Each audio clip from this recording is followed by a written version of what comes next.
Tonight we're at Meggetland for live coverage of the final Friday night match of the FOSROC Super6 Sprint Series as first place Watsonians Rugby welcomes second place Stirling County to decide who wins the title. Watsonians know they just need 1 point, and County know that if they secure a bonus point win and Watsonians pick up nothing, they will be crowned champions. The home match is coming up live right here on FreeSports, kick-off less than 15 minutes away. Yes, Watsonians know that if they win or get a losing bonus point tonight, the championship is theirs. So it's stacked against Stirling County, but so many times in this sprint series they've pulled it out the bag. Chris Paterson's alongside me, no doubt about it, advantage Watsonians, but Stirling County do have firepower. Yeah, absolutely. Watsonians have been the most consistent side. They're comfortable in attack, they're comfortable in defence, some quality players throughout, really well structured, organised, but there's that never say die attitude that from Stirling County we've seen time and time again, going back a fortnight to that last minute drop goal from Marcus Holden. And Stirling County themselves have scored some excellent tries, have some brilliant strike players, and with that mixture of the desire, determination, the effort and that bit of quality, it should be a fairly close and kind of right. The conditions are going to play a part, right? Obviously as well. Really windy, really quite exposed here at Meggetland, especially the far side. So the team that has all that kind of maturity in terms of decision making as well and reacts best to the mistakes that will be forced with the conditions will be in a good place. Watsonians have 100% record going into this one as well, so they must be really confident. All they have to do is pick up a point. I think they will be, because they can win in different ways. You know, they've won on the road, they've obviously won at home as well, undefeated.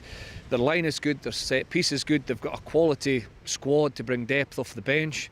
One or two pros playing as well, Connor Boyle, Matt Curry, Mesa Kunavula will all add to that. But I think they'll be very comfortable and confident, whereas Stirling and the two or three people we spoke to already, they've got nothing to lose. Yeah. They're second regardless, unless they pick up the 5 points and deny Watson's anything. So they almost have no pressure. The pressure's on Watsonians. And of course, exactly, and I think County have been really impressive during this series. On the first match, it was against Watsonians, of course. County were really frustrated they didn't win that, but they've gone on and looked really, really impressive and built through the series. They have, and they've won in different ways as well, but that opening game was a last minute penalty with Jason Baggett, the final kick of the match that gave Watsons the win. I was reading Ben Cairns' notes prior to the game saying the last 4 fixtures between them, the aggregate score is 99 all, so there's almost nothing between. The biggest winning margin's been 3 points, so those stats point to it being close, but I just think Watsonians have the nous, the physicality, maybe just to come out on top.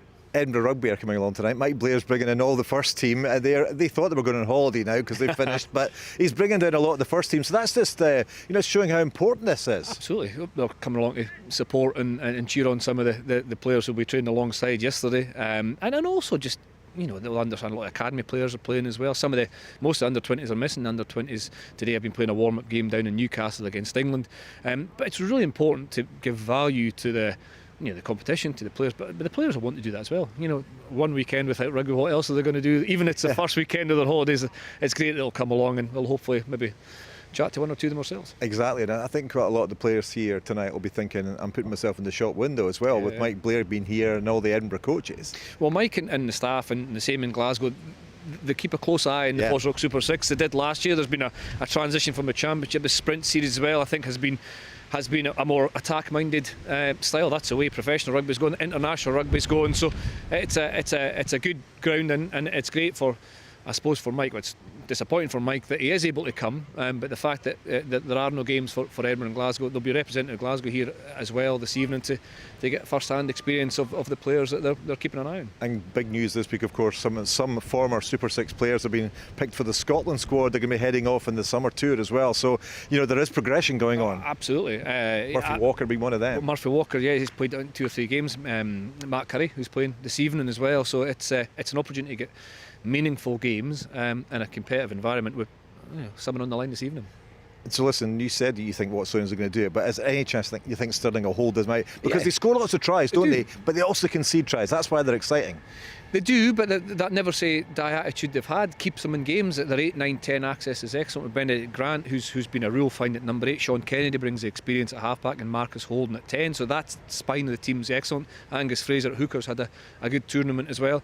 If they can compete well enough with or contest the physicality and the size of Watsonians, absolutely they've got a chance. And this win tonight, I guess County have a kicking game, Watsonians at times have a kicking game, but they can keep it in hand too. I know, tonight, exactly, you got to change it. It looks like a beautiful night, but it's blown a hoolie. It is really, really windy, and it's a crosswind as well. It's going towards that far side, so the kicking game's important.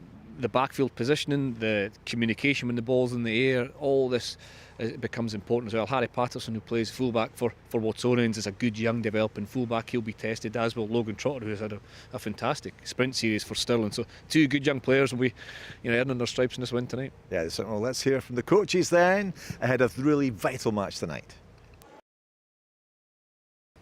So Ben, you know what you've got to do tonight? Yeah, that's it. Fight a 5-0 points difference and we'll be champions. It gives us a chance. It's not a huge chance, but we're going to go out there and give it our best crack. The odds are stacked against you, but it could have been also different had that first game of the season gone so much better for you against this side. Yeah, that's right. And look, I think that in an odd way that's given us a lot of confidence. That game, 5 minutes to go, we're in the corner looking for that 5-0 victory. And instead a decision and a couple of ill discipline, and we end up losing the game. So we back ourselves to have developed really well through this period. So it's about showing that development tonight. How happy are you how well the team has played this series? Because I would say you're probably the most improved side in the Super 6. Yeah, look, we've been really pleased. The boys have came together really well. I think we've had 16 new players into the squad, so to show the cohesion we've shown, the way we've dug in and had that never say die attitude has been awesome. And yeah, hopefully we can go one more step tonight. How big a deal would it be to win?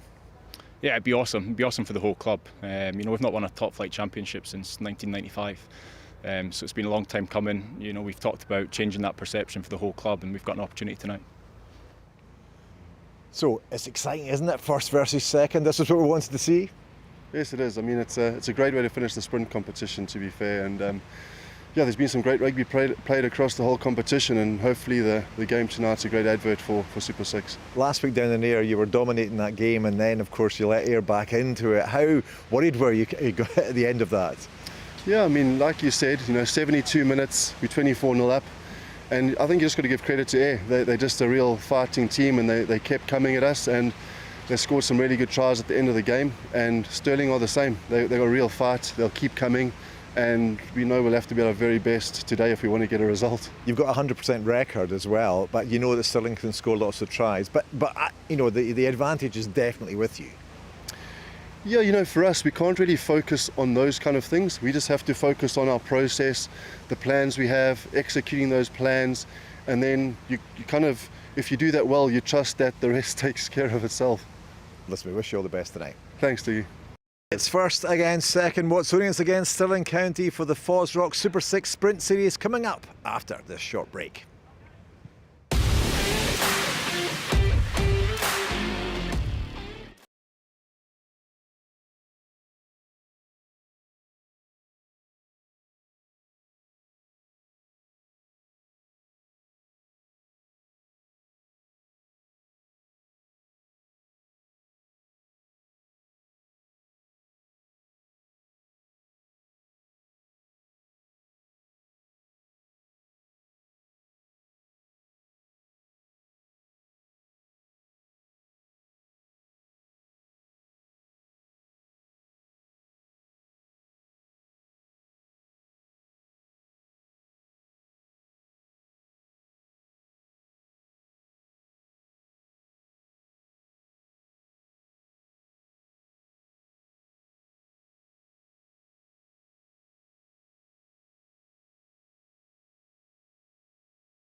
Welcome back to the first versus second in the FOSROC Super6 Sprint Series. It's Watsonians against Stirling Rugby. But before I hand you over to our commentary team, Chris Paterson and Stuart McFarlane, great news to say that here on Free Sports, rugby will continue on Friday nights in August as the championship kicks off, live and exclusive, right here on Free Sports.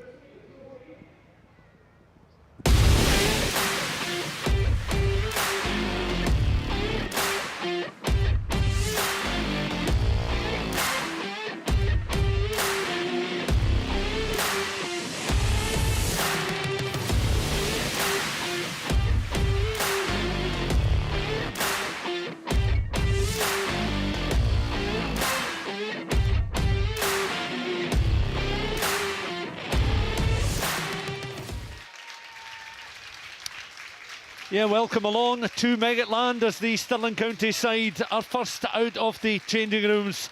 But let's have a look at the Watsonians team. They've replaced Dom Coetzee at fullback with Harry Paterson.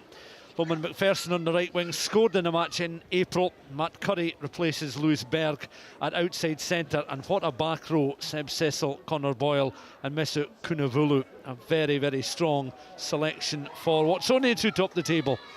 Stirling County this evening already out onto the pitch.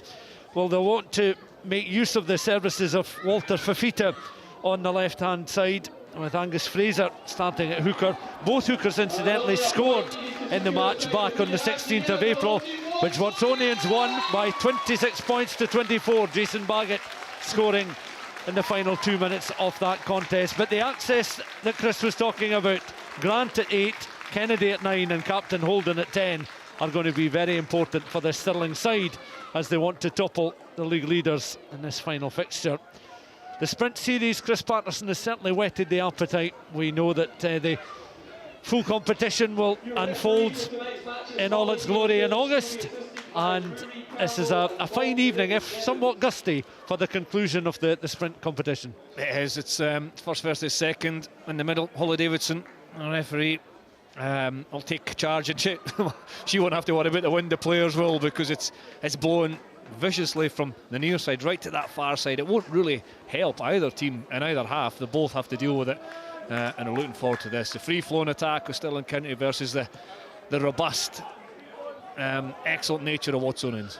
Watsonians then getting the match underway. Holly Davidson, incidentally, she refereed the match between the sides that finished 26-24 to Watsonians.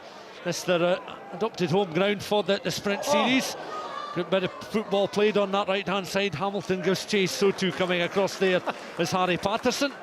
Hamilton just a little bit too much on that. Yeah, it was just, you can see the wind really. It was a Marcus Holden's kick went, up in the air and then just carried in the breeze towards the right-hand side. That was almost a 50-22 volley, which I've never seen before. Another bounce. It had been Stirling's throw, and as Hamilton couldn't quite get to the ball but managed to get his toe on it. You can see how far it moved in the air already. Yeah, that would have been a collector's item. Watsonians are able to mop up at the line out.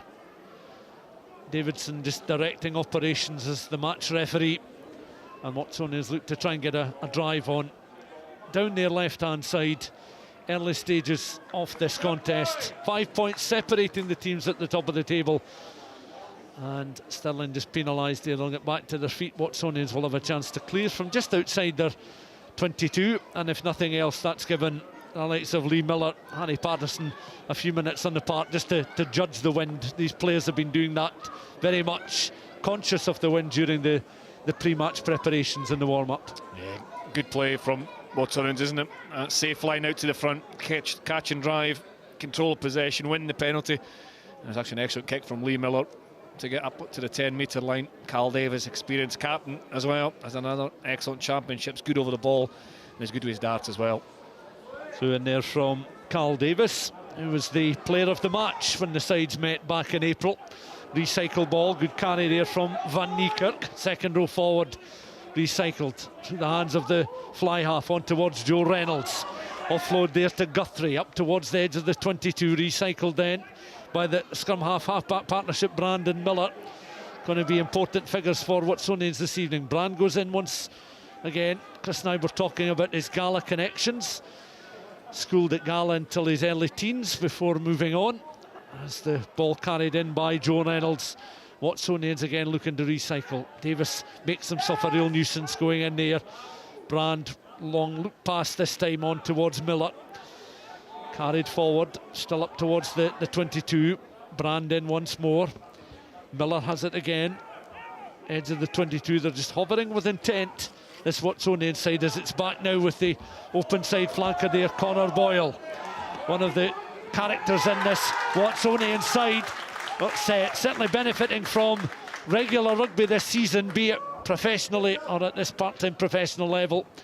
Stirling though doing well to salvage the penalty from the edge of the 22. Kennedy's kick to touch, illustrating the strength of the wind, and that turns defence into attack for the visiting side. Yeah, multi-phase, wasn't it, from Watsonians looking after the ball. That looked as if it slipped forward, but it was Angus Fraser who was on the ball quick as a flash. A hooker has an excellent tournament as well. There you go, there's a clear release, back on the ball, win the penalty. And you're right, Sean Kennedy took that quickly, went to the right touch and the furthest away one from where he was, and found an excellent touch. Good initial phase of play from Watsonians to look after possession, to make Stirling make the tackles, but the Stirling defence was up to it, and indeed they won the turnover.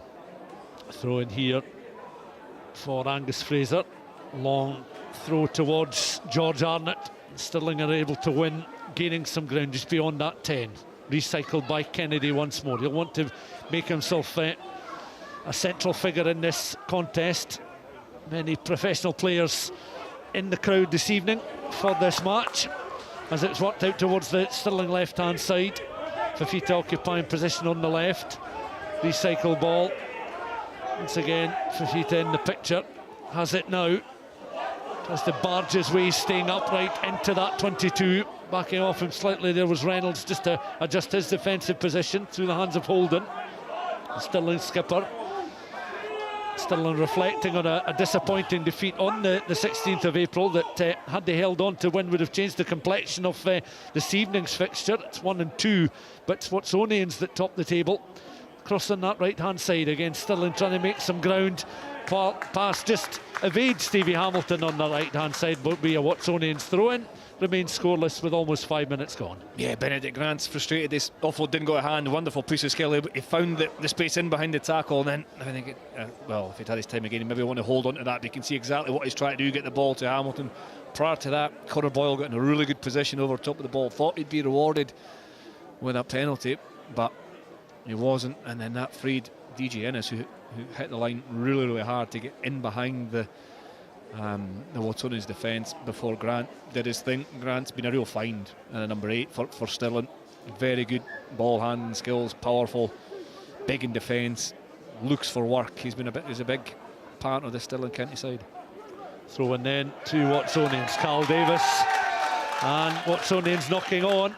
You can see just outside of their 22, so it provides Stirling with this platform for them to build. Not so much competing with this game this evening, Chris, and perhaps illustrating a bigger crowd inside.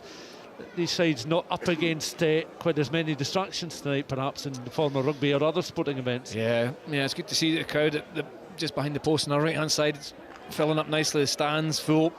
And I think everybody will appreciate how difficult it is in that far side of the field. That throw there was to the front of the line out, a flat throw, and it still was affected by the conditions. But Stirling are playing quite an astute away from home performance so far. The defence has been excellent. They're getting in the right areas of the field, and this is a first opportunity from a scrum to attack. Kennedy into that scrum, forced backwards there under a bit of pressure. Grant on the deck, the referee awarding the free kick. Yeah, it's a big scrum from Watsonians, really big scrum. The initial position was good, and then just a secondary drive really pushed through. That's an excellent kick as well from the free kick, kept in by Hamilton. Yeah, Hamilton was very much aware he did not want the ball to bubble out inside that 22 and coming off the thigh there, but good protective cover there from Stevie Hamilton, the winger. You see how close it was to the touch line. It was a little unconventional, but it did the job in the end. 2 volleys in the first 5 minutes. Both really effective as well. But as you say, you don't want that ball going out because it would be the Watsonians throw. And as it turns out, Logan Trotter's kick has made a little bit of ground, but it's only just outside the 22, and Watsons now have a chance to attack. And gathered there by Van Niekerk this time in the line out. The strength of the wind may determine tactics in the line if there's going to be throw-ins that little bit shorter rather than going long towards the back. Reaching in is Brand, has it now, on then towards Miller. Lunsure there is set, he received possession of the ball. Holly Davidson though penalising Stirling County just on the edge of their 22, so they backtrack, and Watsonians with the possession just in and around the 22 on the corner will look to make some ground with their latest line out. Marcus Holden just clearing up what's happened. Holly Davidson saying number 5's coming round, Adam Sinclair coming round the maul, changing his mind, and then number 8 collapsing as well. So it was a double whammy against Stirling, and this is where the Watsonians have been so strong, so good. Their set piece, their discipline, the way they just control games, especially from the line out, and the line at maul especially. Watsonians then looking at the forward power here. We mentioned the quality in the back row with Boyle and Kunavulu at 7 and 8. Little offload there brings Angus Guthrie into play inside that central portion of the 22. Offload this time taken on by Cecil, who's also in that back row. Recycled again. Courtney, as Lou said, takes the ball in. Recycled Brand reaching in, has plenty of options, 3-4 of them towards the right hand side. Works its way out towards Matt Curry, 5 metres from that Stirling line. Brand once more tries to work it round the corner, offloads to Loman McPherson. McPherson on the deck. Stirling with the snatch, and they've been able to turn over the ball just down close towards their 5 metre line in that left hand corner. It's a good protective defence from Ben Kieran's side, Stirling County. Then looking for the exit. Kennedy's had already shown us one very good clearance. Box kick, perhaps a slight deflection, eases the pressure ever so slightly up towards that 22. Well, you can see Watsonians building that structure they're talking about. They'll be really frustrated conceding possession so close to the line. As it is, it's Lee Miller who drives over the top of the ball. It becomes available, and that's Angus Fraser, quick as a flash. You saw him a few moments ago in that classic jackal position, winning the space over the ball and winning the penalty. That time the ball's there to pick up. You can pick it up, you can play, and that's exactly what he did. Kennedy did well to get the box kick away, but into the breeze, it's just reached the 22, and I think we'll see another drive here. Courtney with the instructions, Davis with the throw, long towards Kunavulu just at the back, who did well to win the ball in the line out. You can see it's tucked under the right arm there of Carl Davis, the Watsonians vice captain. Brand just in the corner of the picture now, looks to make it available and does so. Now they want to try and stretch it. Reynolds initially, first receiver there, on towards that left hand side, and the winger Angus Guthrie is tackled inside the 22. Recycled again, second row forward, loose ball, up with play but solid challenge in on ball. Watsonians still have it, looking to make some ground deeper into that 22. Guthrie again. It's another excellent turnover, I think, on the far side by Stirling. As going for a knock on, Matt Curry did really well to get his hands free. And having a look, there seems a knock on this Guthrie step, and he just loses control of the ball, knocks it forward. And that's the 3rd time in the Stirling 22 that Watsonians have been frustrated by this excellent defence from Stirling County. Watsons have tried to drive, they've tried the direct route there, they're trying to offload, but so far the Stirling County defence has been excellent. A solid defensive display from the Bridgehawk side, just under the cosh at the moment. No score between the sides. Just a moment ago you get a glimpse of the scoreboard, but also the trees behind the scoreboard and the strength of the wind swirling around Meggetland. As Kennedy moves in, feeds the ball in, picked up there by Grant at number 8, tries to fend off a few, including Reynolds. No nonsense play there from Kennedy as he looks to play it downfield. But the penalty already awarded to Stirling County for a high challenge, signalled by Holly Davidson on the screen. Really good play by the number 8 here, and this is all from a retreating scrum. He did well to pick it up as the scrum was going backwards, evade Brand's tackle to start with, and then get into the midfield, get at Lee Miller, at Reynolds, and there's a high tackle from Joe Reynolds, just up around the neck. Not a huge amount of force in it, but it's certainly above the shoulder, and it's excellent piece of play by Benedict Grant to relieve the pressure. And Logan Trotter follows up with an excellent kick to touch. Almost ending in somebody's back garden there as it clears everything. Stands, fences, tree lines. I'm not sure we'll get that back. Although there is a posse of kids at the far side scrambling the fence. I've done that before. Yeah, just out of shot, you can't see them. Oh, looking to leap over, try and gather a prize possession. That contested at the line. Good hands there from Seb Cecil, and it's back on the Watsonian side as they now cross halfway. Ball carrier there, Connell Boyle, taking the ball into contact. He's had a decent spell this last 6 months or so, as it's out now up with Harrison Courtney. This time Brand opts for the kick, but is gathered as Stirling had players primed and ready in good position. Gathered just on the edge of the 22 there. You could see Logan Trotter's intent, trying to use the strength of the wind. His opposite number, Paterson, doing well. Fine offload then towards Curry. Curry in turn finds McPherson, and McPherson now going for the corner. McPherson could well open the scoring. That's a marvellous score. Loman McPherson brings much of the crowd inside Meggetland to its feet. A fine piece of play. Logan Trotter's kick downfield, Chris, you could see the intent. He was trying to aim it for that 22 corner, but how about that for a return with interest from Watsonians? Simply brilliant, an utterly brilliant try. There's so many quality pieces of skill here. First the cover or a kick from Barry Paterson. Watch this offload. Benedict Grant comes in to make the big shot there. It gets his hands free to Matt Curry. Then there's another offload under control, and the dummy in the step from Loma McPherson, the pace to get there. 3 brilliant pieces of skill in quick succession from the back three from Watsonians. It's well finished off by Loman McPherson. You can see the threat in the pose. It was actually a really good play initially from Logan Trotter to read the kick from Rory Brand, but then just Paterson coming alive. Matt Curry with that excellent offload as well, and then a dummy to top it off from McPherson as he goes in to score. One of the best tries scored by any player in this sprint series of matches. We talked about some of the quality in attack. Well, that was perfectly illustrated. Watsonians building that from their own 22, and a fine finish from Loman McPherson, who scored against Stirling earlier in the season, of course. The conversion attempt then, as there's almost silence around Meggetland, and from the touchline, Chris, you'll applaud the efforts there of Lee Miller. That was a fine kick to give Watsonians a converted try. Can't describe how difficult that kick is in the conditions tonight, but that try deserved to be converted. It was an excellent strike from Lee Miller. Just control, offloading, control under pressure, winning the space, getting your hands free. It looks risky, but it was so well executed that, well, you see Fergus Pringle, Nicky Walker, they'll be proud of that.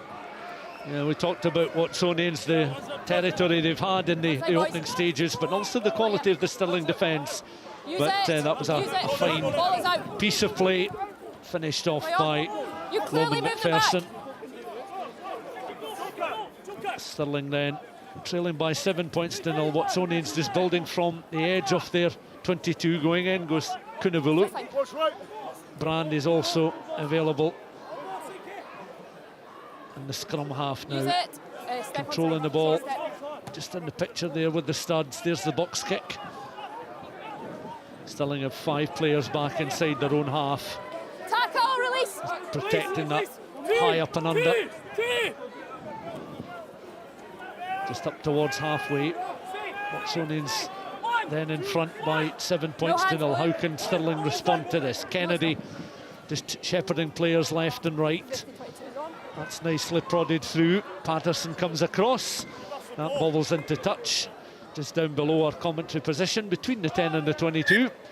And Stirling will want a quick response, Chris. Yeah, not a bad outcome really, but I think because there's an excellent box kick from Brandwell taken by Logan Trotter, and as a result Stirling were on the back foot almost. The line chase was good from Watsonians, and Marcus Holden didn't have a huge amount of options, but he did find turf, and although it's a Watsonians throw, they'll look to put pressure on Carl Davis's throw here and try and keep Watsons in their own third. Davis with the throw. Again towards the middle of the line. Good work there by Van Niekerk. Davis has the ball. It come back to Brand. There's the box kick. Up and under. And well taken there by Walter Fafita. Stirling will look to try and get the big man into the contest. Well, he's up and beyond the halfway line. Kennedy now in behind. Recycle ball through the hands of Adam Sinclair. They'll look to try and run it from a deeper line position. Ryan Southern up towards the halfway line. Kennedy once more. Out towards that right portion of the pitch is Stirling again, looking for openings, little chinks. Benedict Grant working hard as ever up towards the halfway line. Passage of play now brings play down the left-hand side towards Fafita. Fafita hurdles one challenge, clatters into the second. Lovely offload there towards Trotter, but Fafita just running out of room down that left-hand side. The offload was good, it would have continued an attractive Stirling County move there, but Fafita running out of room at the Meggetland surface. Brave and good from Lee Miller, isn't it? To get low, he knows what's coming, he gets low, and well, Walter Fafita, he should be staying in field there, really. Coming off that left foot, staying in field, fighting to stay in the game. He's frustrated with himself, but Lee Miller was an excellent, brave tackle. I think he'd been hoping that the cover tackle would have slowed him down a little bit before he got to him, but really good with number 10. And I say Stirling will be frustrated. You want to keep that in the field of play. Thrown again, going towards the back of the line as Davis has it once more. Nine, back. Davis has time to look up and see what's in front of him. Clatters into George Arnott there. And again, primed and ready is Brand. Box kick from the scrum half. Will carry halfway. Almost a misunderstanding there between Grant and Trotter, but it's the fullback Trotter that secures possession for Stirling. Back now towards Marcus Holding, the Stirling skipper. That's a belter of a kick there from Holding, bouncing right into that 22. Such a good kick. 50-22, it'll be Stirling's throwing. Unless the ball was passed over the halfway line. No, I think it is Stirling's throwing. And as Walter Fafita picks up a bit of treatment on what looks like one of the biggest calves I've ever seen in my life. Marcus Holding he never had a lot of space to aim at. Harry Paterson's position on that left-hand side was almost perfect, but Holden's kick found the 5-metre channel just over Paterson's head and then bouncing it to touch. It's a great effort from the number 10, and see if the forwards can back it up. Over comes Angus Fraser. Bit of movement in the line. Fraser is able to quickly find Arnott. Arnott securing ball. Watsonians. Infringement picked up there by Holly Davidson in the line. We'll get to see the throwing again. Yeah, it's just accidental offside, isn't it? Because there's separation between the ball carrier and the maul, and then it reattaches to the maul. George Arnott. It's obstruction. So, right, Holly Davidson's just looking over for confirmation. Looks like Walter Fafita just in front of us is going to have to leave the field. I say the biggest calf in the world other than mine. He's not moving particularly well. A substantial figure and a loss to Stirling County, because they would look upon his qualities, skill set and bulk to Craig do some damage. Craig Robertson's happy in the back three, as is Mikey Gray, just returning from injury, so they do have cover in the position. I'm just waiting to see who it is that comes on. They've got a couple of options. It's Mikey Gray who's being called back from warming up behind the posts. Scotland under-20s player, there he is. So after 20 minutes, Walter Fafita's evening seems to be done and dusted, and it is early introduction to proceedings for Mike Gray. Bind! And Watsonians have been strong in the scrum, haven't they? So they'll look to try and dominate here, but let's see if Stirling will be trying to make amends for that line out. Use it! Solid scrum, little bit of movement there from Kunavula, who picks up number 8. Clatters into everything in front of him, including the Stirling skipper Marcus Holden, who's back to his feet. Back it comes to Reynolds, and his trusty left boot clears the 22, the 10, and then some up towards the halfway line. Reynolds, that trusted left peg, doing Watsonians a treat there, and takes play right up to the halfway line. Clinical, solid scrum, good 8 pick, excellent clearance.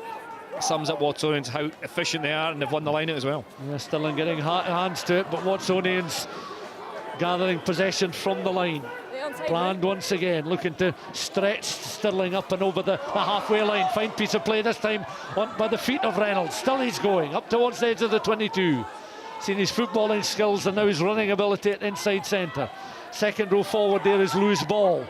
Still up towards that 22. Brand recycles again. Outside centre is Curry with the offload. Out towards that left-hand side. Kunavulu overplay at the moment, protecting Brand. Watsonians knocking on though, just on the as they knock on the door of that Stirling County 22. And it remains 7-0 for Watsonians at their adopted temporary home ground, with them leading courtesy of that fine Lowland McPherson try 14 minutes into the half. Yeah, Carl Davis is quite unlucky there as he rolls and turns to present the ball. I think maybe potentially Matt Curry's boot or knee knocks the ball out of his hand and it goes forward from Davis, just as Watsonians are building a bit of momentum. You mentioned Joe Reynolds, who's a fantastic player. There's a real balance to the side with that left foot, but you also saw there his ability to strike. Adam Sinclair was just getting a little bit lateral in defence, and Reynolds was able to get in behind the Stirling County defence and get on the front foot. Definitely a threat with ball in hand as well. You talk about how structured Watsonians have been, but going back to that try from Lowman McPherson, they really do have some quality pieces in attack. Stirling then through Kennedy, able to feed the ball into the scrum. Offload there from Grant, back to Kennedy. Again, it's on towards the captain Holden. The work out towards the left-hand side. Watsonians covered defence there, forcing them into touch, as DJ Ennis was occupying a position on that left. And the assistant just down below us signalling the ball was in touch. There'll be a stoppage in play, 23.5 minutes on the clock. Some darker clouds beginning to roll in over Meggetland on this breezy evening with the floodlights now on. Watsonians in front, 7-0. Yeah, Matt Curry there, really good tackle, driving DJ Ennis out. The ball stayed in play, and then there was 3 or 4 ricochets, and it actually came back to Matt Curry, who popped to his feet, and I think his foot just touched the line. So that'll be a Stirling throw. And you mentioned those clouds. I don't think they'll be up there very long with this wind.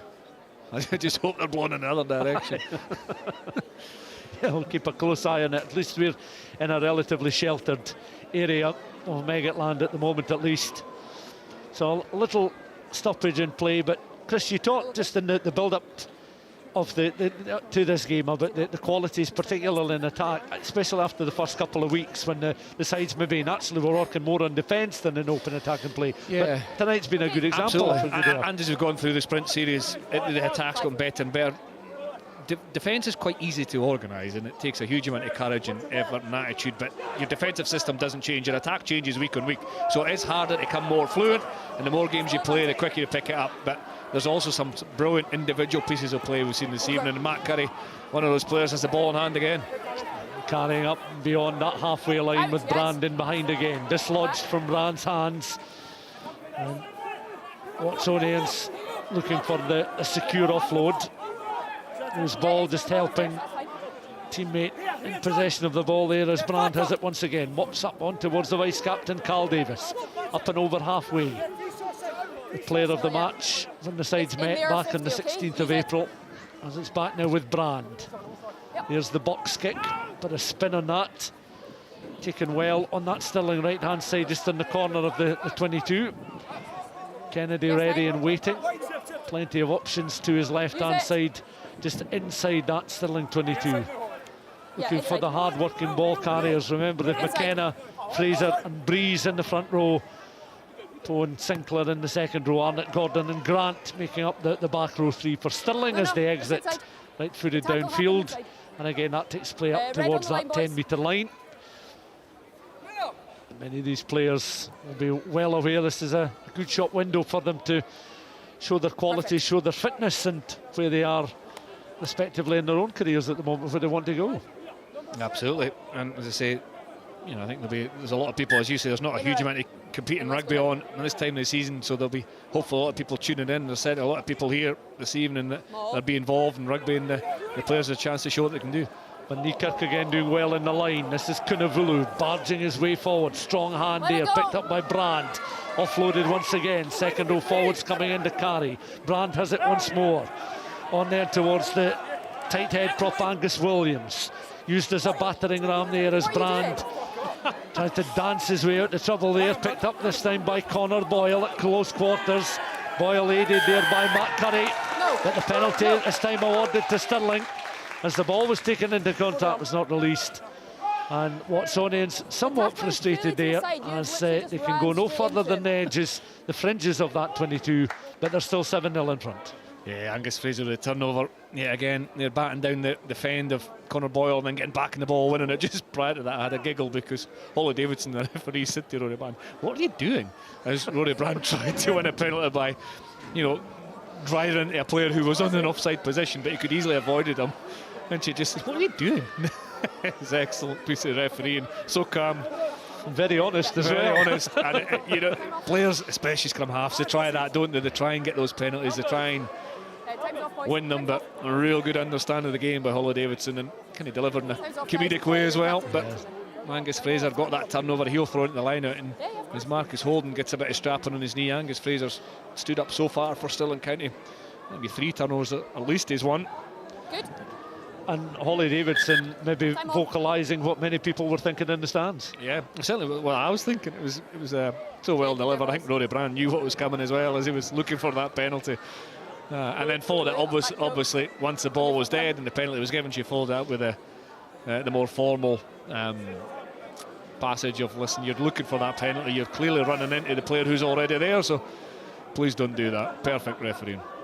Slightly longer shadows cast on the Meggetland surface now as we watch the throw in there from Angus Fraser towards the front portion of the line. Fraser has it again, looks to get a bit of forward momentum, encouraged by Kennedy, who's just behind him. Kennedy making himself available, reaching in with the hands. Kennedy has it now, thinks about the little offload, takes the ball into contact. Stirling again trying to make ground, solid challenge coming in from Conor Boyle. Kennedy once more. Again, Stirling looking for splinter runners from a deeper line position, perhaps to open up this Watsonians defence. Kennedy out once more. Will be certainly concerned about holding and the strapping on his leg, having lost Fafita early on in the half as well, with Mike Gray coming on, as it's Benedict Grant taking the ball into contact once again. Through the hands of Adam Sinclair. Out towards this left-hand side is Logan Trotter, the fullback, trying to make some ground closer to that 22. Taking on this time by Fraser, receiving the pass from Kennedy. Fraser goes in, was part of the clean-out. This is Kennedy now, with that offload again. Stirling making ground, inching their way closer towards the 22. Back through the hands of Holden again. Real solid defensive work coming in there from Watsonians, led there by Joe Reynolds, who was high off the line, but suddenly a break is on here now for Stirling and Ennis, but the offload towards Kennedy. Kennedy's been very alert in this first half, and we're 28 and a half minutes gone. The Stirling supporters showing their appreciation and their delight to Sean Kennedy, who's over for a try. A fine piece of work, some defensive cover initially by Joe Reynolds, but Stirling kept pressing and probing. And Kennedy was involved on 2 or 3 occasions, was in the right place at the right time to receive the pass from Innes, and over he goes. Another brilliant try. The first one was at the top door, so was this. Watch Logan Trotter here, the ball inside to Innes, and then Logan Trotter gets it back before feeding Sean Kennedy. That came after a brilliant tackle in the midfield from Joe Reynolds, who spotted, I think it was George Breeze who got hit hard. So even before then, Stirling on the back foot and then still managed to create that opportunity. Brilliant from Logan Trotter, finding the space, but then staying alive, getting that second touch. Exactly the same goes to Sean Kennedy for following in his pass. That's a brilliant score. The defences have been excellent. It's taken 2 brilliant pieces of play to get the first 2 tries, and that's what we've had. Marcus Holden with that short run up, converts, levels the game. 7 points all. 29 and a half minutes of the first half gone. We were hoping for a close affair this evening. It's certainly been just that, as Lewis Ball has had to leave the field, and he's been replaced there by Kieran Watt. Lewis Ball just making his way down towards the front of the main stand here as this game will resume. Level pegging, 7-all. Underneath that high ball, it was James Poe. And some ground beyond his 22. Kennedy in behind again. Back it comes to Holden. Holden then on the angle. Watsonians again positioning players to ensure the ball does not drift into touch. That was a decent line there from Lee Miller.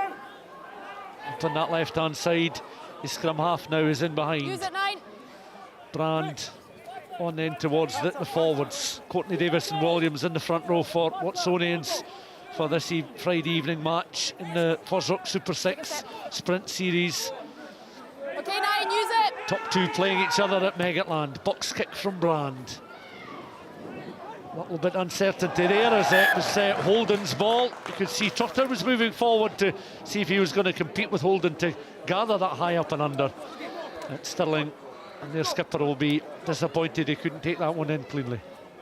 Yeah, just it moved a bit in the air, but he'll be disappointed with that. You see that his eye's just coming up. There's also, I mean, the box kick is slightly too long, but we have to commend Sean Kennedy and Rory Brand so far because we haven't seen a box kick go directly into touch. It's so hard to keep the control, especially on that side of the field in this wind. So a kick as good as that does put pressure on the catcher, and Marcus Holden, who's been physical as well as very good so far with boot this evening, just couldn't quite hold on to that one, and it gives Watsonians an opportunity. The scrum has been dominant in the opening 30 minutes or so. I think we'll see a dominant scrum here, and whether Kunavula comes off the back or you have a backs move, I'm sure the platform will be there.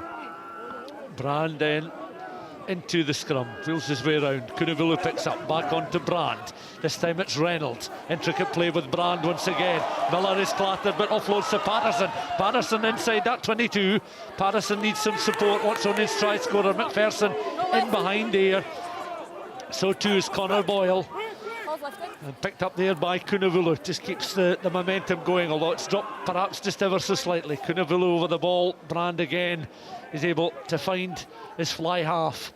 And Watsonians again looking to regroup inside that Stirling 22 out towards the left-hand side. Reynolds. Buckets of players appearing. Threatening positions as Stirling look to try and close the door. Penalty awarded. Same again. The ball into contact and closed off very quickly. It's a man seeming. It's Angus Fraser again. It's fourth turnover, a third penalty win. And Stirling's defence at times looks as if it's getting a little bit narrow, so it's not able to get up and make dominant tackles, but it's able to slide and make a tackle that opens that window, that opportunity for that second player over the top of the ball in that jackal position. And time again, it's Angus Fraser who does really well. I think in an ideal world, Stirling would want to come forward harder in defence and make more dominant tackles, but because they're a little bit lateral, the tackle quite often goes sideways, and it just has that window for Fraser to get in over top of the ball. Excellent piece of play yet again. It's been the right man in the right place at the right time from a Stirling point of view. Short, sharp throw in this time. Sinclair quickly through the hands once again. Half a gap opened up there, but it was eventually closed off by Miller. Kennedy has it once more. On this time towards Poe, just tries to straighten up and work his way into that Watsonians 22. But it comes through the hands of Grant. It's Stirling number 8. In behind again is Kennedy, the Stirling try scorer. Looks at the options, finds Holden to begin with. On then towards Trotter. Delicately sort of eating up the ground inside the early stages of that Watsonians half of the field. Taken on again by Poe. Goes to deck. Kennedy. Holden once more. Not quite so much weight in the kick this time. It bounces once and into touch inside that 22. That was clearly a very well measured kick. Really good kick. It was taken back. It was passed back into his half, so he won't get the throw in, but another brilliant kick from Marcus Holden, and it's exactly what they needed because Watsonians' defence is excellent. You've got Connor Boyle there, who's in and around almost every breakdown trying to win that turnover. The more phases that Stirling play that isn't in behind the defensive line of Watson's, the more likelihood to get the turnover. And again, the Watsonians' defence is solid. There's no momentum gain, so you drop it back to your number 10, Marcus Holden, who finds a pinpoint kick again to that right corner. And as a contest, it's been quite an even affair so far. Absolutely. Well, 7-all. 30 odd minutes into the game, it's exactly what we expected. I think the Watsonian scrum has been stronger, but some of the game sense and understanding from a Stirling point of view has been excellent. I would say the wind, as we said earlier, probably doesn't favour anyone because it's blowing straight across the field. Potentially maybe a little bit in Stirling's favour because you can find that bottom corner with a right-footed kicker moving to that side, whereas Watsonians in the second half, they've got two accomplished kickers. Obviously Lee Miller's right-footed, Joe Reynolds the left foot, so Stirling's back three will have to work pretty hard. But it's so even, and so probably a result of the defence has been so much on top. Carl Davis with the throw. Again, a simple execution from Watsonians up the line out. No, back. Davis just at the back of that ball. Use it, Cal. Davis then peels away, offloads towards Kunavulu. Towards the edge of the 22 again. Scrum half Brand in position, and he'll deliver the box kick. Onside, boys.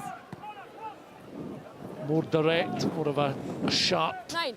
kick downfield, not the high up and under because of the wind again. I think just reading the conditions and just trying to gain some distance down towards the halfway line. You're not part of the maul at the beginning. You're in an offside position. So in this time, Angus Fraser Time off. has been very solid in defence. Join that maul as you're in an offside position. If you want to be there, you start there at the beginning. Okay? Correct. Time on. This dialogue continues between Holly Davidson and Rory Brand. And he's wondering why he couldn't advance to the base of the maul, but because the line at maul hadn't moved through the line of touch, he still had to be back his 10 metres. So that's him found out another law this evening. I'm sure he knows him. He's just pushing the limits, but good dialogue yet again. I think that wind's probably getting stronger on that far side as well. We'll have a look at this line and throw here because it'll be so tough. Yeah, you can see it catching away, and Carl Davis picks up. And Carl Davis is able to take it and literally take off there as Brand in behind. This time Boyle out towards the centre pairing of Curry and Reynolds. Offload this time, bringing the fullback Harry Paterson into play over that 10-metre line. Brand in once more. This time Boyle has it and carries. In behind Brand, Miller, Reynolds, Kunavulu appearing just on that left-hand side, just barging players out the way at will.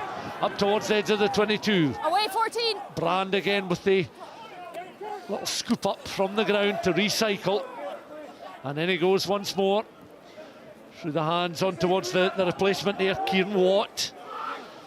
Picked up this time by Miller. Slightly flatter pass on towards Reynolds, who was willing to take it forward. Stirling remain disciplined defensively outside of the 22. Stirling are penalised though. And the players get back to their feet, aware we're closing in on half-time. The electronic scoreboard in time across the far side. Just over 3.5 minutes of the first half left to play.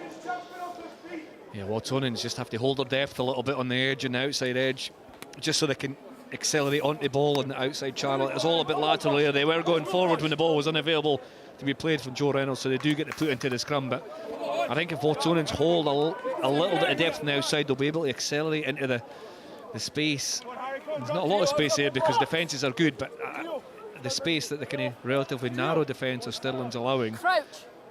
And conversely, I think the message at half-time for Stirling will be make that initial tackle, but then get a little bit more width on your defence so you can come forward and put pressure on Watsonians. Rory Brand comes forward to feed the ball into this Watsonian scrum. Kunavulu digging those yellow boots into the turf there. Offload on towards Reynolds, first receiver, wrapped in the tackle, offloads to McPherson, the Watsonians try scorer. Back then towards Miller, floated pass out towards the left-hand side. Guthrie now accelerating into the 22. Stirling though are able to close the door as Brand takes it on. Kunavulu once more. Brand in position and in possession once again. Reynolds, Courtney has it now. The loose head into contact. Back from Reynolds. On this time towards Paterson, full back again inside that 22. Staying on his feet is Grant. Brand mops up, offload there towards Courtney. Closing in on that 5-metre line. Brand once again, good recycle play here from Watsonians. Is there an end result? Guthrie's crowded out on that left-hand wing. Reinforcements coming over. Watt is one of them. The replacement forward 13. after the injury to lose ball. Will offload then towards Harrison Courtney. Loose head again into contact. Brand in behind him. Brand in watching the run there of Seb Cecil. Brand has it once again on towards Reynolds, looking to try and stretch it. Reynolds still has it. Perhaps offload was on there to bring Curry into play. Second time. Brand again, closing in on the final 90 seconds of this first half with Watt of Watsonians. Brand, the scrum half. Miller, the fly half. On towards the blindside flanker, Cecil. Back it comes again towards Paterson. Paterson again just trying to dance his way, Harry Paterson, up towards that final strip of 2-3 metres between himself and the Stirling County line. Just over a minute of the half left to play. Watsonians continue to pepper this Stirling line as they look to try and pick and go. Force backwards there was Harrison Courtney. Picked up once again with some determination here, and good challenge coming in there from Adam Sinclair. Back from Brand again, on towards Miller. Miller again delaying the pass, trying to find the opening. Stirling were able to wrap up the fly half in the tackle. Brand ever willing, as again Kieran Watt moving forward just to ensure that Watsonians protect possession of the ball. Final minute of the first half, 7 points all. McPherson with the opening try for Watsonians. That was cancelled out by Sean Kennedy, whose try levelled the contest. Watsonians, you can see the ball just spilling away there after a succession of opportunities here. The referee had spotted the knock on. Ollie Davidson. It's knock on, but it's offside. Penalty advantage, and playing 2 penalty advantage. Heroic defence really from Stirling County, time and time again. They've strayed offside twice, but there's the ball getting knocked on. I think it was Loman McPherson who eventually went for the pick and go. Time off. But really good defence from Stirling. Harrison Courtney carrying on a good few occasions there. Cal Davis as well. And there'll be an interesting call, just as 1 second or 4 seconds, sorry, short between the half-time break. There'll be an interesting call here in terms of, do you take the scrum? The scrum's been dominant, or do they kick the 3 points? I think they'll take the scrum. Stirling have had to do a lot of defending in that phase, almost a full 3 minutes worth of defence. And I'm just wondering if Watsonians may opt for the scrum, but we'll see. I say just James Powell getting a little bit of treatment. There's the Edinburgh Rugby players we spoke about earlier on. I think it looks like Piers Gooman's singing. Right, yep. Blair Kinghorn having a giggle at his singing, I think. There's great to see them along, supporting their teammates, and both sides actually. And the academy members as well. Jimmy Ritchie just on the row below Blair Kinghorn there as well. All enjoying the evening out and this FOSROC Super 6 match between the top 2 sides in the Sprint Series. Watsonians topping the table and Stirling County in second place. 5 points separating the sides, but this evening it's level pegging as we go into the final few seconds of the first half. 7 points all. And they have opted for the scrum from the penalty. Brand with the put in. Again, you can see the work of Kunavulu at number 8. Brandon behind him is aware that Brand tries to pick up, but stolen by Kennedy. And that was good defensive work from Stirling County. Not for the first time this evening. Kennedy using his scrum half experience, and that carried out of the 22 there by Mike Gray. That was a good piece of defensive work there from Gray. Still looking to try and close the door on half-time. They do indeed. Holly Davidson then blows the whistle for half-time. 7 points apiece. We were hoping for a close contest between the sides who occupy first and second in the table, and it has been just that. Well, we didn't have to wait too long for the opening score. 14 minutes into the first half, and a wonderful try it was as well. Watsonians running it from the edge of their own 22, eventually found its way to Loman McPherson. A lovely little sidestep and dummy, and from 30 metres out he was able to run in unopposed to score the opening try.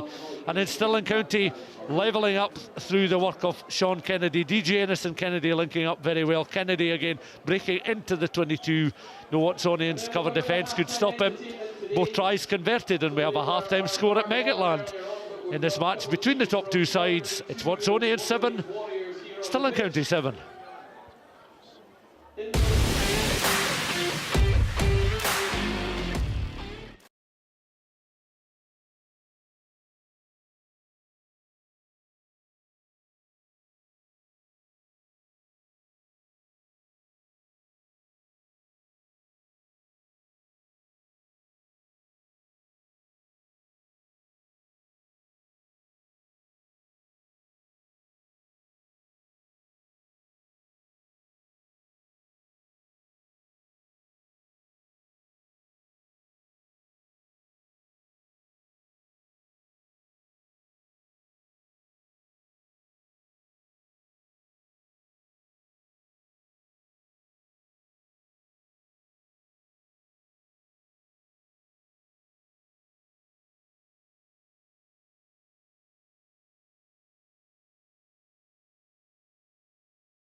Welcome back to First Against Second, the final game for the top two in the Sprint Series of the FOSROC Super 6. It's Watsonians against Stirling County, 7-0 at half time, delicately poised, exciting first half. Excellent first half, high quality, a lot of really good defence. The 2 tries that were scored were out of the top drawer. I mean, the first one was spectacular, the second one was almost equally as good, but they've had to be because the defence has been excellent. They've managed the tricky conditions pretty well on the whole.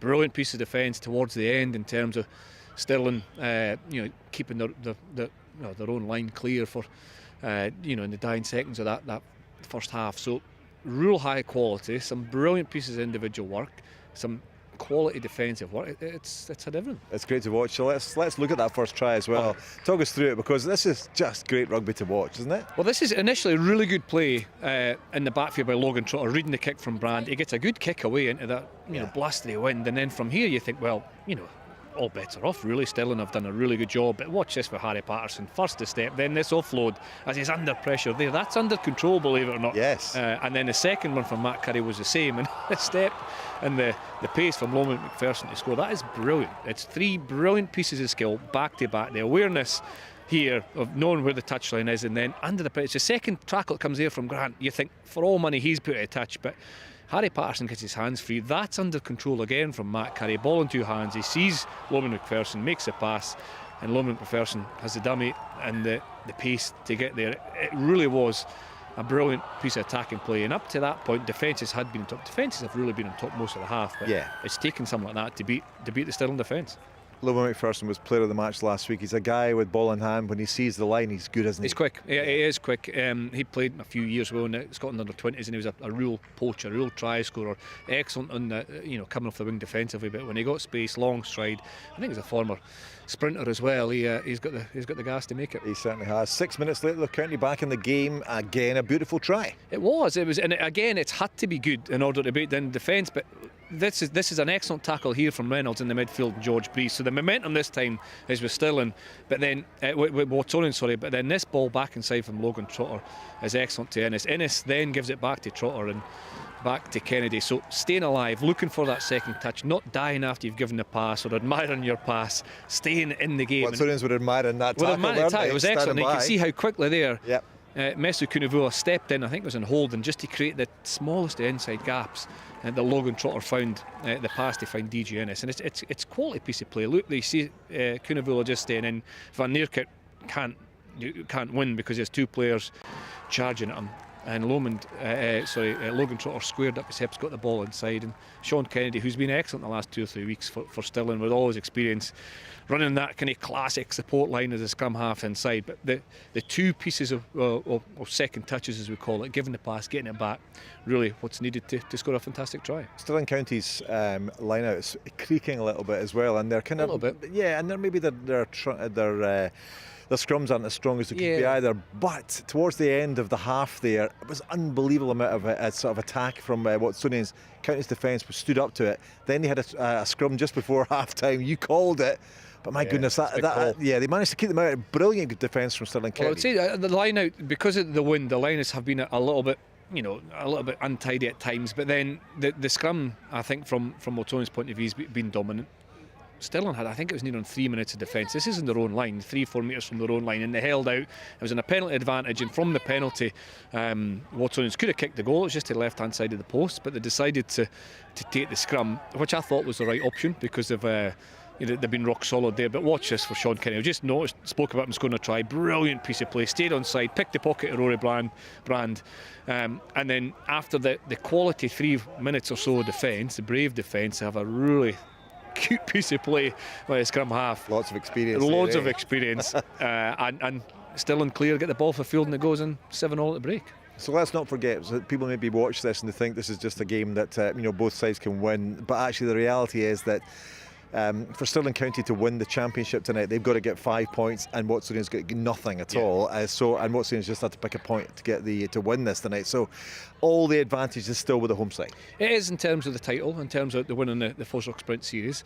But it'd be really important as we build ahead to the championship, starting in August, that if Stirling can come here and inflict the first defeat on Watsonians. I think the wind, they keep saying it's a crosswind, they might be favour a little bit for Watsonians in that bottom corner of the second half. I think their scrum will play an important factor, but we said before, the last 4 games have been 99 all on aggregate and 7 all at half time in this one. There's not much in it. It's pretty exciting. Second half coming up after the break, but just got time to tell you that the championship that Chris just mentioned there will be back, and it will be back on Free Sports as well. We have 14 matches on Friday nights live here on Free Sports, kicking off on the 5th of August. Chris and Stuart will be back after the break with the second half of this one.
Teams back out on the park, along with our match referee Holly Davison.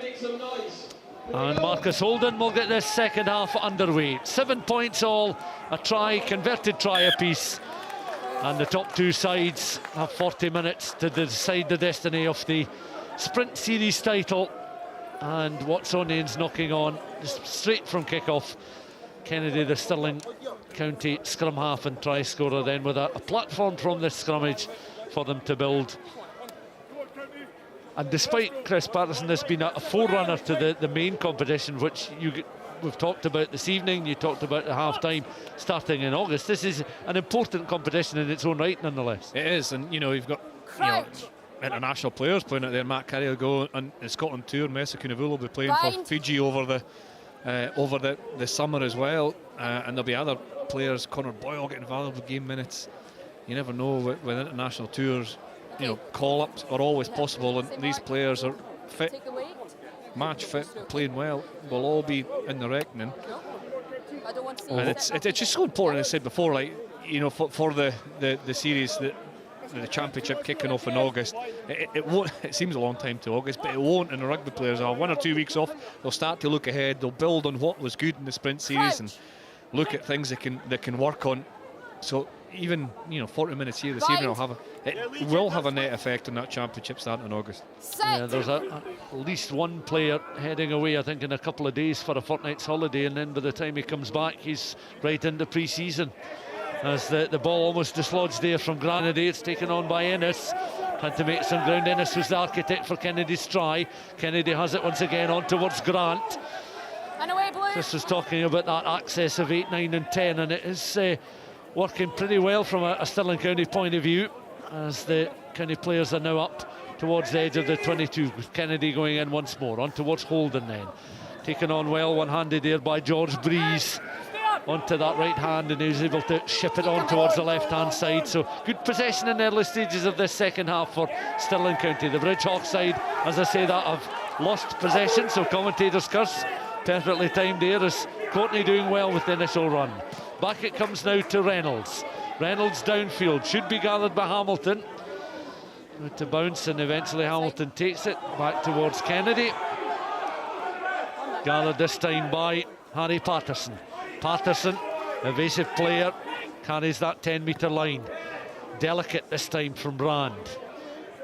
Bounces and is eventually picked up, and a clearance there to touch. Not one of Logan Trotter's best, as he turns away pretty much straight out from the fullback. Yeah, he didn't have much room to work with, didn't he? Maybe, 15 centimetres or maybe something near that touchline, so it was difficult to get a kick away. But clever from Rory Brand, because he knew that Stevie Hamilton had chased the kick. He was still in around the breakdown, so that space there that Logan Trotter has to cover could have been where Stevie Hamilton would have been working back to, and you can see Logan Trotter's not happy with it, but it was a good kick, forced him right against the touchline. First throw-in of this second half then in Stirling County territory. Watsonians will have it, and taken on again by Cal Davis. Davis then. See the ball under that right arm. Brand once more. Well, it was dislodged, the penalty, as Holly Davidson had spotted the infringement there, as Davis was trying to play it back towards Brand, and coming through there was Benedict Grant. Yeah, 5 had collapsed it beforehand. Adam Sinclair's the second time he's in that. I think Benedict Grant would have been penalised as well, changing his mind before the ball was out. Carl Davis had it at the back.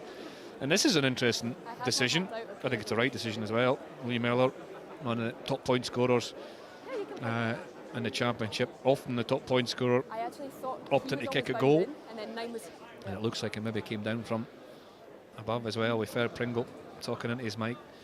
Important to get ahead in the match when it is a championship winning deciding match. Yeah, Nicky Walker chewing the gum furiously there, watching on as the ball is now on the tee. Lee Miller, this is the first penalty goal attempt of the game, coming 4 minutes into this second half, to give Watsonians a 10-7 advantage. Miller, no problems at all. Those posts were swaying quite vigorously during the course of the first half, but they remained still as Miller was able to get the ball between the sticks over the bar, add 3 points for a Watsonian side back in front, leading 10-7. Yeah, and a nod to how strong the defences are as well, really. I think, obviously they opted for that scrum just before half-time, and then Stirling couldn't manage to turn the ball over, so given the opportunity early in the second half to try for points, have taken it, and another good kick from Miller. Stirling then, from the restart, back with Kennedy, reverses play down that left-hand channel. Stirling again trying to make some ground, ball goes loose eventually. The players are forced into touch, but they're playing it close quarters there down the left-hand side. Yeah, high tackle coming in, and Mikey Gray watches from Angus Fraser. We've seen him defence. There's an offload round the back of Brandon. There's a high tackle there from Loman McPherson on Mikey Gray before he gets shuffled into touch by Matt Curry, working hard to cover over. And that's 2 kickoffs in the second half that will frustrate Watsonians. The first one was unfortunate for Connor Boyle. He just lost it forward in the act of catching. But that second kickoff there, it went straight to Adam Sinclair, over the top of the catching pod.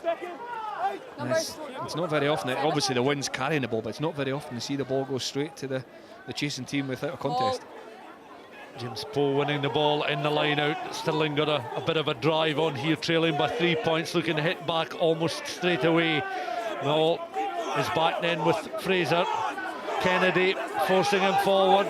Fraser continuing the forward momentum. They're getting up towards the line now. Can they get a clean grounding? The referee now has raised the arm, will step back. And what a response from Stirling County, going to the corner with the throw-in, and then very direct with that maul very well controlled, and they find themselves in front for the first time in the game as we get to see it again. Really clever. Look, Ryan Sutherland at the back. He's a centre. 23, Mikey Gray. He's a winger. Pre-called, pre-planned. Get as many bodies in there as he can, working hard. The ball was never going to go anywhere else. Excellent piece of play, excellent piece of coaching and preparation from Stirling County, but then the control to keep going as the maul splinters and fractures. And it's that man, Angus Fraser, dots down. The hookers always pick them up, but really good piece of play. Eddie Pollock there, Scott Lawson, Ben Cairns. That was one they've planned. And really well executed by the players. A couple of backs in the maul. Who would have thought? If one gets round, there's can think of a few ex-international forwards horrified at the very thought of that. But there's an ex-international back horrified at the thought of going into the ball as well. It works both ways. But it's certainly very effective, as you correctly pointed out in your excellent summary of the score as we watch Holden now. And it's a fine piece of play there from the Stirling skipper to convert the try. 14 points to 10. Stirling then, for the first time in the game, have the lead. And it's worth pointing out as well, Angus Fraser scored when these sides met back in April. Incidentally, both he and Carl Davis were on the score sheet, the two hookers landing tries for their respective sides, and that narrow win in the end for Watsonians. From this Watsonians kick-off, it's gathered by Grant. And away, 7. And that mop off here, Onside. bouncing from one direction to the other as they get the offload in, bringing in to Harrison Courtney. Back it comes to Holden. He's got time to deliver the kick downfield, measured by Miller. Miller, though, is forced to ground with a good tackle coming in from Stevie Hamilton. Brand on towards Davis. Reynolds taken on this time by the blindside flanker Seb Cecil. And Watsonians conceding another penalty right on halfway, so Stirling will be very pleased, I'm sure, with the response, having conceded that penalty goal 4 minutes into the second half. As they approach the 8.5 minute mark, they find themselves 14-10 in front and just winning the one-to-one battles. Yeah, George Breeze with a big tackle there on Seb Cecil. Power helping him out as well, just forcing that knock on. It was a good, really good kick from Holden. Again, hanging in the air. Lee Miller did well to get underneath it. Stevie Hamilton made the tackle right away, and then because Stirling County are chasing that kick, they're coming forward. The first tackle is good. They can get their defence set early and get up and put pressure on, allow Breeze the opportunity to put the big tackle, and he did that and won the turnover. So that's the halfway line. It's at the back of the Stirling scrum. So from that kick-off receipt, they managed to get to halfway with a put-in, whereas the two kick-offs Watsonians have faced at the start of the second half, they turned possession over twice. Kennedy, but it's picked up by Grant. Away he goes. Lovely little offload on towards the fullback Trotter. Now on this right-hand side, Hamilton. Hamilton in. Stirling supporters on their feet, sensing an opportunity as it comes back towards Grant from the pass from Kennedy. Kennedy is in there again, has a little look at the options, finds Holden again, delays it, opts for the cross-field kick out towards that left-hand side. That's taken brilliantly. Little basketball pass, bringing Paterson into play. Lovely cross-field K there from Stirling County, ending in a knock-on, but you can see the smiles on a few of the faces there as they try to show a little bit of creativity and imagination, and led very much from the skipper Holden. Well, there's a couple of boots at play here as Mike Ray popping it back inside. Logan Trotter so well tackled by Matt Curry, gets his hands through Innes, just can't quite take it, but you can see the impact Benedict Grant made off the back of that scrum, and then Logan Trotter's pass sent Stevie Hamilton away down the right hand side. Stirling are playing with lots of confidence, they really are, and then as the ball came back out to Holden, they had all the time in the world. He shaped the pass and then decided not to, shape the pass again, decided not to a second time. He still had time to get that pinpoint accurate kick over to Mikey Gray. They really are playing with confidence, Stirling. But Watsonians, what looked like a certain try, managed to cover over and shut it down. And see the change made by Watsonians. Their try scorer, Loman McPherson, has been replaced by Lewis Berg. There is McPherson, who opened the scoring in 14 minutes. The man with 14 on his back, scoring a try. An excellent piece of play as well. Stirling County also making a further change with Hamish Ferguson stripped, and now there he is in your picture making his way onto the park. So the changes will be coming thick and fast now. Increasing regularity as the coaches look to the bench. And you have to say that Mike Gray's played well since coming on for Walter Fafita after just a quarter of the game. Strong, powerful, dynamic winger, looking to get his hands on the ball. It's hard to tackle, hard to put down. And actually, the change that Watsonians made means a couple of positional changes as well. It looks like Matt Carey's went out to the right wing and Berg's filling in centre. So a change, positional change as well for Watsonians as they look to clear the lines here. There's confirmation of the change in the Stirling County forwards with Hamish Ferguson on at 19 for James Poe. Watsonians then deep inside their own 22 at the moment. Berg with an early touch, a replacement. Back it comes then towards the fly half from his scrum half there. Pass from Brand, execution from Miller. The kick downfield takes play closer towards the halfway line, just beyond that 10. Stirling will have the throw. Good kick for Lee Miller from his own in-goal area up to over the 10-metre line. Benedict Grant was firing through to put a bit of pressure on him.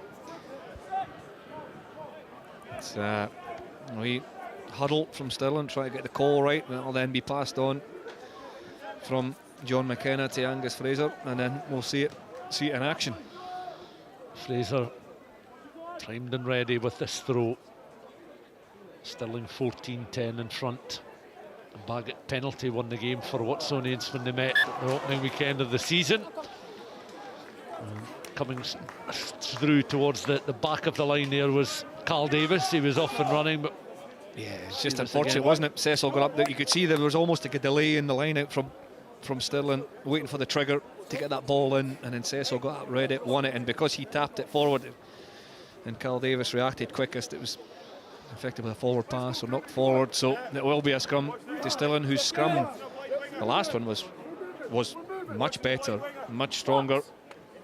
And we'll see what happens here. You see, well, actually two in the second half so far have been much better from Stirling. Benedict Grant launching off both of them, and you can see him there, the number 8, having a quick look at the right hand side.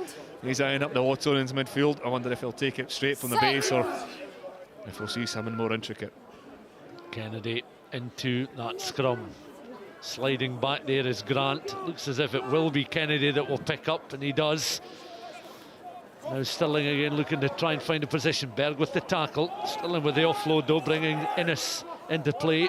Back towards Kennedy. Bypasses Grant this time. Second row forward replacement. Harry Ferguson up. Kennedy mopping up. Holden just again eyes off the ball slightly as the referee now signals the knock on. And that undoubtedly will just frustrate the Stirling skipper as a little strip of sunshine appears over a portion of the pitch. And it's still a close game. 4 points in it, 14-10 to Stirling.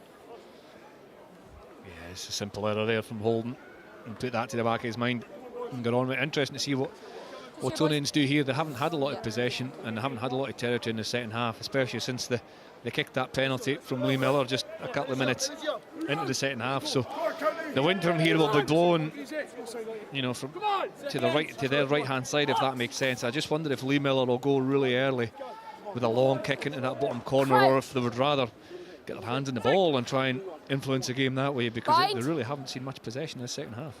Miller watching on as Brand then feeds the ball into the scrum. Miller with a fairly heavy strapping around that right elbow. Brand then almost in conversation with the referee. Back it comes to Miller now. Takes a few steps forward, then eyes up the kick downfield. It's gathered by Logan Trotter. Time to spin round. Again, not quite as much elevation on the kick. And Miller was across on that far side trying to keep the ball in play. And it ends up just slipping through the hands there of the fly half. And Stirling will have the throw in just short of the 22. Well, really good kick from Logan Trotter. I wonder if it was going to blow out. No. I think that was maybe going to go straight out as well, and Lee Miller will be frustrated. It's so hard to tell when you're there. You try and have your peripheral vision, you try and place your feet so you can have the touch on your peripheral vision, and you know where the ball is. It's so difficult, but as the ball's blown away from you, I thought he was maybe going to leave that bit. Well placed by Logan Trotter, and unfortunate for Lee Miller. Angus Fraser with the throw, one in the line by Ferguson. Stirling again just camped on their left hand side. Walking forward now is Kennedy, the scrum half. Same ball. Drive on again. A continued drive with Fraser leading from the front there. Reinforcements, Grant just in now as the ball works its way back now towards Kennedy. Tries to scamper away. Final little offload there on towards Southern. Southern brilliantly tackled inside the 22. Again the reinforcements coming in at a rate of knots, but forced backwards, and Stirling now sensing an opportunity to get another try on the board. Holden then out towards the fullback, and the winger in prime place to finish things off. Stevie Hamilton with the score. Trotter and Hamilton just peeled away from the main attack, making it a fairly straightforward and easy option in the end for Marcus Holden. And Stevie Hamilton is the latest player on the score sheet in this. Chris Paterson changes complexion of the game somewhat. Well, Southern made the break. Look at this, and he actually gets his hands free, pops up to Micah Gray, who is brilliantly well tackled by Harry Paterson, and Lee Miller driven back. Watsonians actually straight offside, so it was a free play, and as the ball comes to Holden, he lobs it out to Logan Trotter, who does the perfect right thing. Free the spare man, Stevie Hamilton, who scores in the corner, and you're right, this gets interesting. That's a third try. Don't forget, if Stirling going to win this game with a bonus point and deny Watsonians any points, any match points at all, they would win the FOSROC Super 6 Sprint Series. So got it in the last 25 minutes, perfectly poised. Holden then going through his pre-kick routine, acutely aware of the situation. Spinning round. Has he given it enough? He has, you know. That's an excellent kick. And Holden's delighted with that, and that just increases the advantage for Stirling County, and an extra spring in the step for the skipper. 21-10, and we've still got 23.5 minutes of the game left to play, so still time for both sides. It's a brilliant second half so far from Stirling County. They've dominated possession, they've dominated territory. The line-up mauls giving them so many inroads into the game, and they've scored the tries. Watsonians need possession. They're really struggling because they can't get their hands on the ball. Stirling have been so clinical. Stirling have had the best part of the match for the last 12 minutes, you have to say, since conceding that penalty goal that Watsonians the lead. Carl Davis has the ball now. That's ripped from his hands there. And you can see Holden just encouraging the crowd to get behind his side as they go in search of a fourth try. Watsonians in search of a foothold in the game again. Watsonians just need a foothold. They need to get their hands in the position. Every little thing's going against them. A little forward pass, a little knock on in close quarters. Everything's going against them. They just have to try and find a fixed point in the game that they can get back. So whether it's a defensive set, whether it's a set where they can keep possession, but it's so hard to do when you're playing against a team that has so much confidence. Stirling County just keeps saying that the line-out drive has been excellent. The scrums improved in the second half. They're managing the game. Their kicking game's excellent. Watsonians can't let any more momentum go to Stirling, but Stirling will just want to keep exactly as they're doing. They're in control of the game, they've got the possession, and they're making Watsonians work really hard for anything. And just for the last little while, the strength of the wind seems to have dropped somewhat, or eased somewhat, as you can see there. Rory Brand was scampering away. He thought it was off. He thought an opportunity had presented itself with some uncertainty shown there by Benedict Grant. And well, I don't think the ball was out, was it? It was a scrum. It was a knock on. He's going to continue his conversation with Holly Davidson, but I think Benedict Grant had knocked the ball forward, so it wasn't out the scrum. And Rory Brand thought, well, where's the advantage? But we come back, and that could be the turning point that changes games. That it's just really important for Watsonians. It could be the little bit of luck they need. We'll see what happens in this game. I think it's really important for Watsonians to keep the hand on the ball here, and build through the phases. But we know how good the Stirling defence has been as well.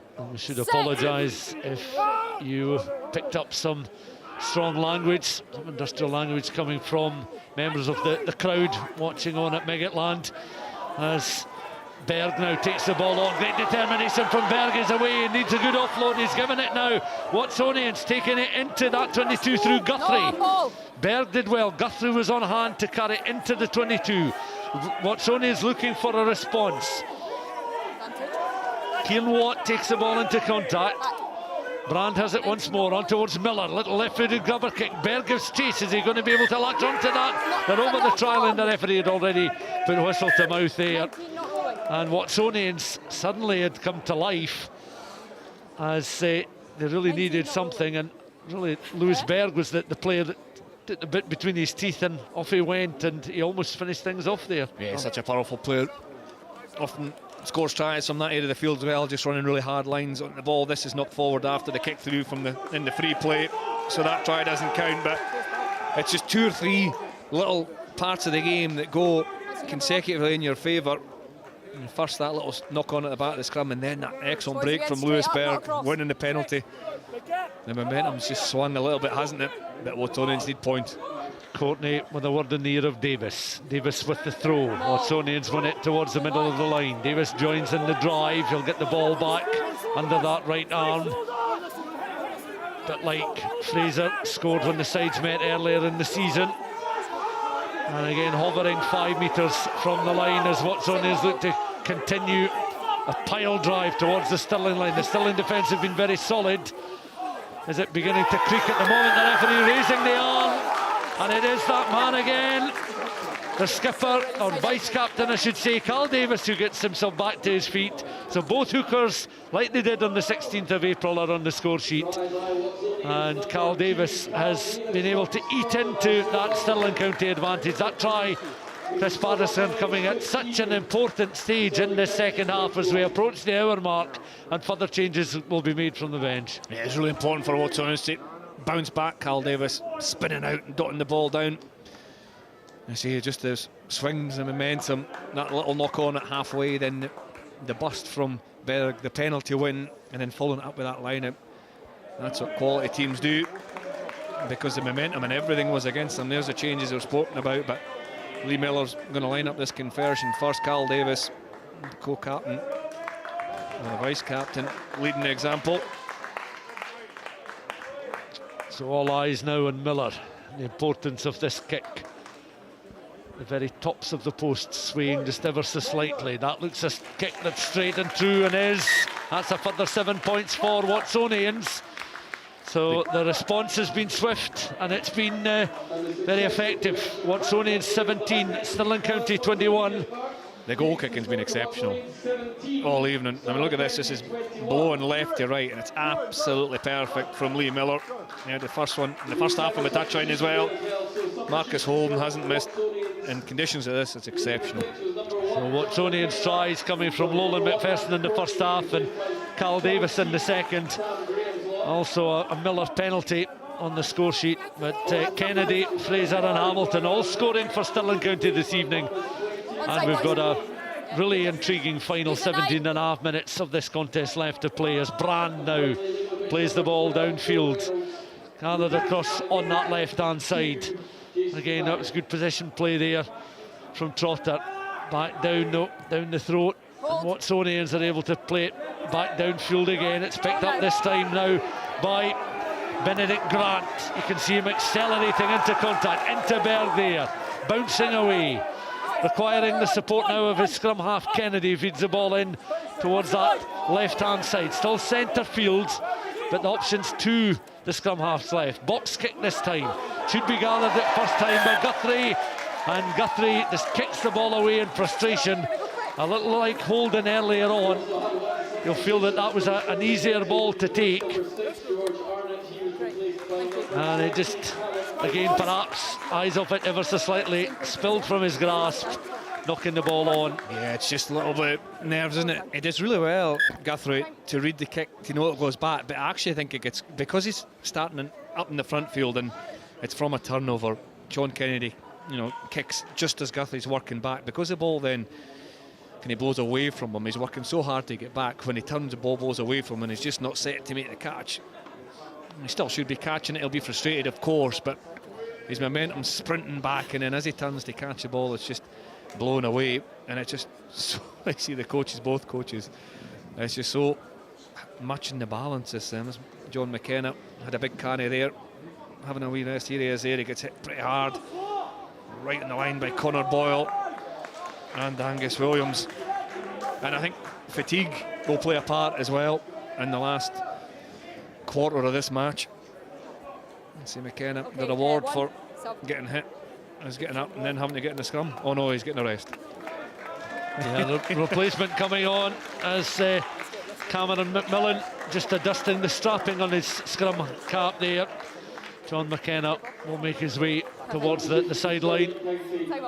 It's a change and immediately involved in the set play is Cameron McMillan. He will look to add his considerable bulk to that front row, which is now McMillan alongside Fraser and George Breeze. Breeze with that dark scrum cap on the head. And of course at the back, Benedict Grant. We talked about the qualities of Connor Boyle and Isakuna in particular in the back row for Watsonians. It's been an intriguing aspect of the game. There's been fine contests around as Watsonians looking to get the drive on. Stirling forced back, penalty to Watsonians. Delight there on the face of the open side flanker Connor Boyle, feeling that they've won that little battle. They're back to within 4 points, and Christus is setting up a fine contest with just 15 or so minutes left to play. I can see another Watsonians change as well. Jason Baggett, who's of course landed the winning penalty when the sides met in April. He's now about to restart this match from his own 10. Yeah, big scrum from Watsonians, wasn't it? Sam Grahamslaw on the left-hand side, the loose head side, really driving hard. Just don't forget, Cameron McMillan just came straight off the bench. No warm-up, straight into the scrum. But you could see the concerted effort from Watsonians. And winning the penalty. Baggett, I think, would have hoped for more distance from the penalty kick to touch, but still in make another change. Ryan Southern, who's dynamic, he's powerful in that midfield, makes 1 or 2 breaks, got his debut 2 weeks ago, has been impressive again this evening's replaced.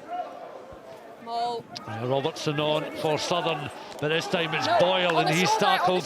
Plants the ball back towards Brand. Watsonians clearly buoyed by the fact that they've got the latest try in the game to get them to within 4 points once more, as Grahamslaw now takes the ball into open play. Brand once again, this time on towards Watt, who spent much of the match on the park. An advantage played by the referee. Ball a little bit loose there by Baggett, but it's continued forward there. Now is Paterson again. Great determination shown by the young fullback. It's back now towards Brand. There's a Paterson alongside me that'll appreciate his efforts wearing the 15 jersey for Watsonians this evening, as the referee just whistles there. The referee had played the advantage. It'll come back for the offside decision given against Benedict Grant.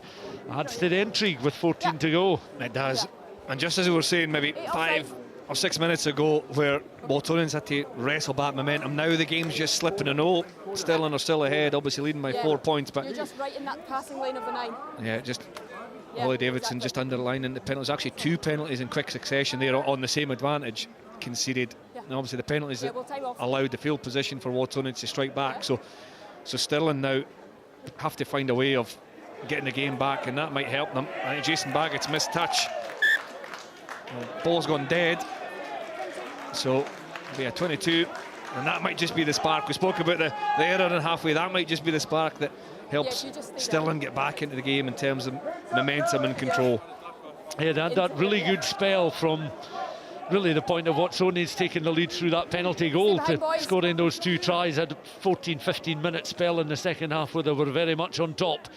But since Watsonians were able to conjure up a reply score to bring it back to within 4 points, the Myers side team are certainly the one with the spring in the step just at the moment, looking to seize the opportunity. Of course, they're within 4, and Stirling want a bonus point win and to ensure that Watsonians don't come away with anything tonight. Yeah, and that won't help either. Immediately after conceding the penalty, and then, well, 2 penalty offences in the 1 offence, immediately from the play thereafter, it's McMillan who's penalised for losing his feet, going clean off his feet at the breakdown. And after Matt Curry drives on, Baggett doesn't make the same mistake again. That's a better kick. He's got it. And he comes back off one of the floodlight pylons into that 22. It'll be a throw in. Davis is already across and ready. That would have been his target, that pylon. When you're kicking penalty kicks to touch, you pick a point in the crowd or in the stand or a pylon like that, so you've got a reference to go for. So that'll be dead eye from Jason Baggett that time. Carl Davis then.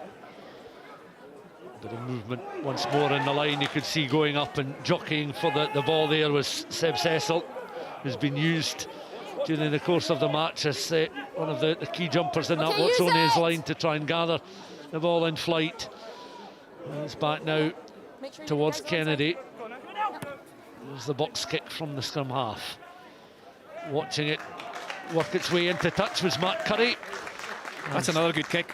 We keep saying both nines and the goal kickers, the kicking from hand has been really good. That's excellent under pressure. Great line out steal initially from Stirling County, and then for a right-footed kicker to kick over his shoulder under pressure and get up to the 10-metre line is excellent from Kennedy. In its set, in its set. Nervy last 11 minutes then of the contest. The destination of the Super 6 Sprint Series very much up for grabs, as Watsonians again looking to bring the power players into the contest. Carl Main off the bench, Berg also, Berg carries short of the 22, looks to recycle, just bypasses the way there of Watt out towards Guthrie in this left hand side. Brand comes across again, looks to mop up, this time taken on by Grahamslaw, into contact, Brand again with the offload this time towards Baggett. This time it's taken on by Angus Williams. Tight head prop gathered in the tackle. Brandon behind. Watsonians still with possession. Back towards Baggett. And looking for Berg once again to try and pierce through the Stirling line. Closing in the final 10 minutes of the match. Not that off! Brand again has a look towards the left-hand side. Baggett takes the ball on. Flat pass there, but it's gathered, and Stirling now have two players on this left, the Watsonians left-hand side, just covering the line there of Angus Guthrie. And back it comes once more through the hands this time of Carl Main. With Brand over the ball, looking at the options. Baggett is one, delicate with the kick. Berg goes and gives chase, still has it, wraps round, eventually does a full 360 and then he's tackled short of the 22. Brand quickly in behind, on now towards Baggett. Baggett thought about trying to offload basketball style. Brand again on towards the second row forward, this time Van Niekerk. He's wrapped in the challenge, and Watsonians just handling error on the deck. High challenge though committed just a little earlier in the move, signalled by Holly Davidson, the referee. Another penalty to the Mireside. Yeah, it's the penalties working against them. It was a shot called as well. They're going to try and bring it to within 1 point, but more excellent defence really from Stirling County as Watsonians throw everything at it. The defence was so good it actually forced Jason Baggett to go to the attacking kick, which was perfect. It was the right decision, perfectly executed for Berg to get back because the defence was so solid. Stirling were marching Watsonians back, and then Baggett just chipped over the top perfectly for Berg to pick up. Harry Paterson followed and almost got away, and there's the penalty there, the high tackle from Hamish Ferguson riding up. And then as a result, here's the Lee Miller, who's been, you said before, exceptional kicking the goal this evening. May line up to take it to a 1 point game. Of course, what that means as well is that Stirling County, well, there's no way of them extending to 7 points through the boot and then adding something towards the end. They really will have to go for the converted try if this is successful. Miller then, that darting style kick just drifts wide of the uprights there, and he marches backwards somewhat frustrated. Well, he's been so good this evening. He'll be frustrated with that one. I know they look simple, they're not, especially in this win, but it flashes left. Boys on the far side. Yeah, just wide of that left-hand post. Restart then from Holden. Remember, Stirling want to win with a bonus point and deny Watsonians anything. A losing bonus point for finishing within 7. So they really have to go for the converted try, even at this stage, or an unconverted try would still do. Penalty this time awarded to Stirling County, and there's a substantial contingent of county fans near us appreciating the efforts there of their players. Yeah, Callum Cruikshank making an impact off the bench, as well as Craig Robertson. I think it was Cruikshank who almost held the tackler up. And that's Benedict Grant, isn't it, right away? And there's number 20, there's Cruikshank, as well as Craig Robertson, just as the maul was called. And managed to hold him up, and although it went forward, the ball's not available to play, so it's a scrum put to Stirling. Really important piece of defence there from Stirling. See, Murray Scott is on for Rory Brand. Change at scrum half then for Watsonians in the closing stages of the contest. Still a bit strength in the wind blowing through the trees just across on that far side as Kawaga van Niekerk receives a little bit of treatment down on the pitch. It's had it not been for the wind, it would be a very pleasant June evening in Edinburgh this evening, but elements have largely been agreeable, particularly when the kickers were able to adjust to the conditions.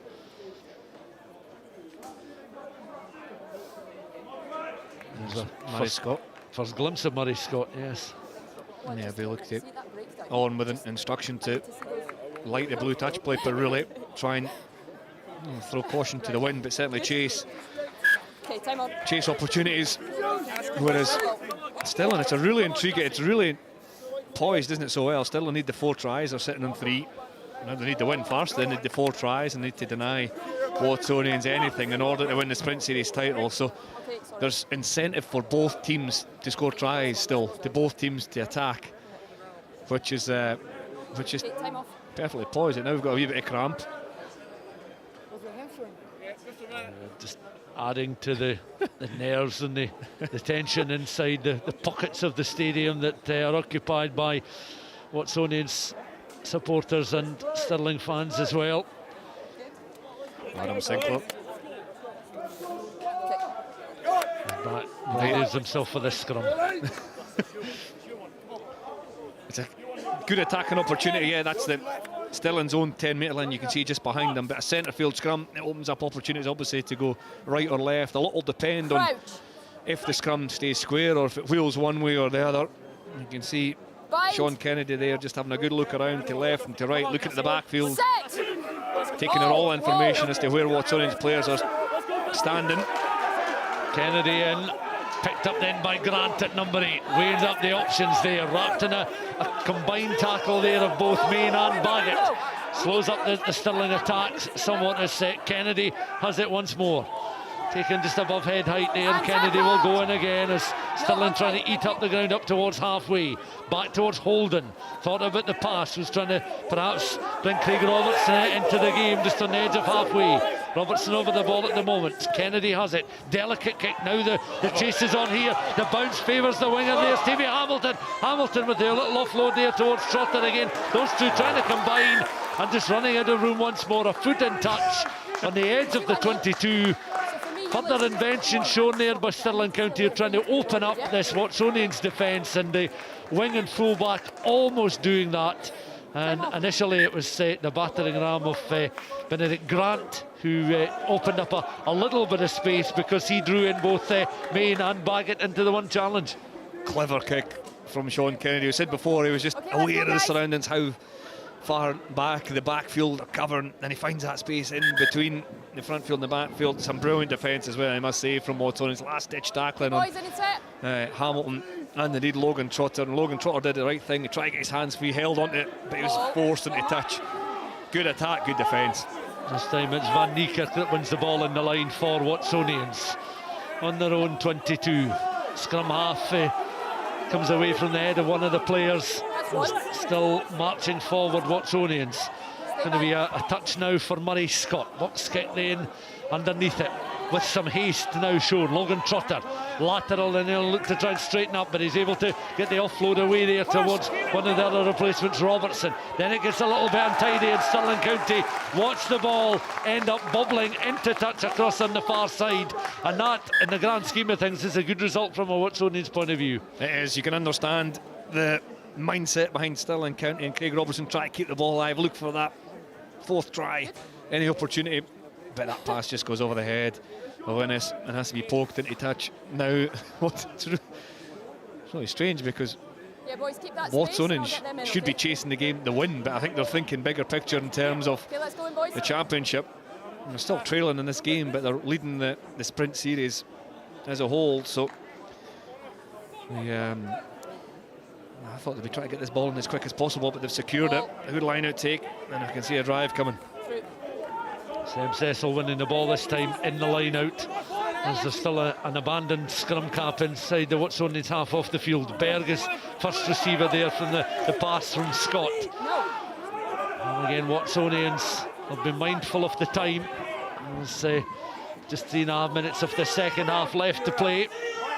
A Sprint Championship up for grabs. Watsonians then working their way up towards the edge of the 22. Scott has it once again. Flat pass into Graham's Law to take the ball into contact from a standing start there. Scott has it once more. Bundled to the ground this time. Kieran Watt. Scott in behind again. This is Baggett. Little offload there on the left-hand side. Getting close towards Baggett. He goes in once more. Main carries forward. Berg in behind him. Close to the 22. Stirling looking for the turnover opportunity. They've managed to do that again. Isolating the player. Taking the ball into contact. A fine piece of play once more. It's getting lively in the stands, Stuart. I can barely hear you. There you go. That's an excellent tackle, an excellent second effort from Craig Robertson again. Getting over on top of the possession, getting over top of the ball. And this is a big kick from Logan Trotter.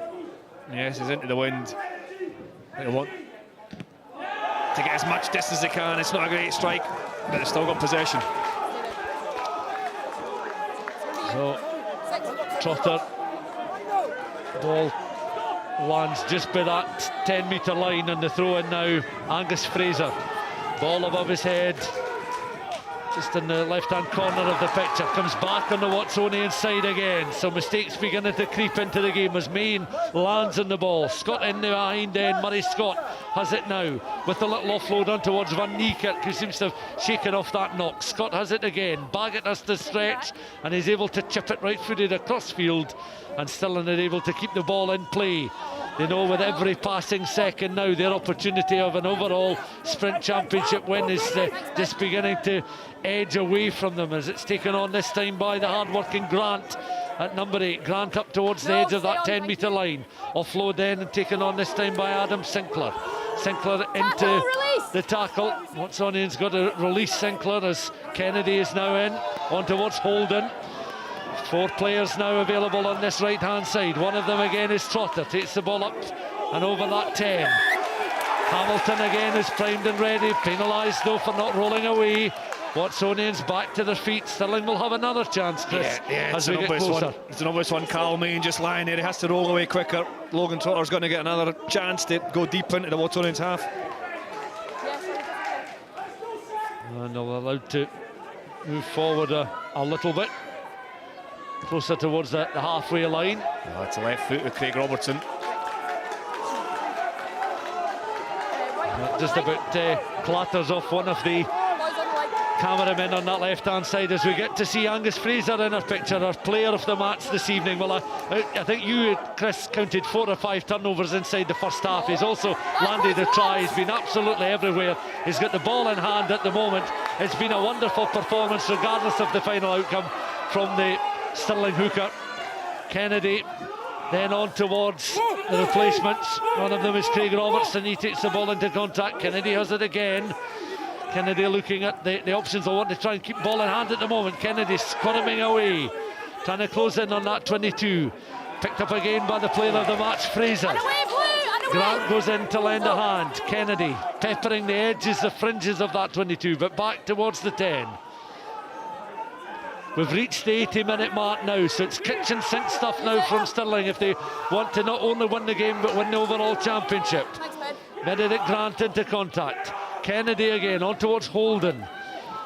Still they carry the 10-metre line.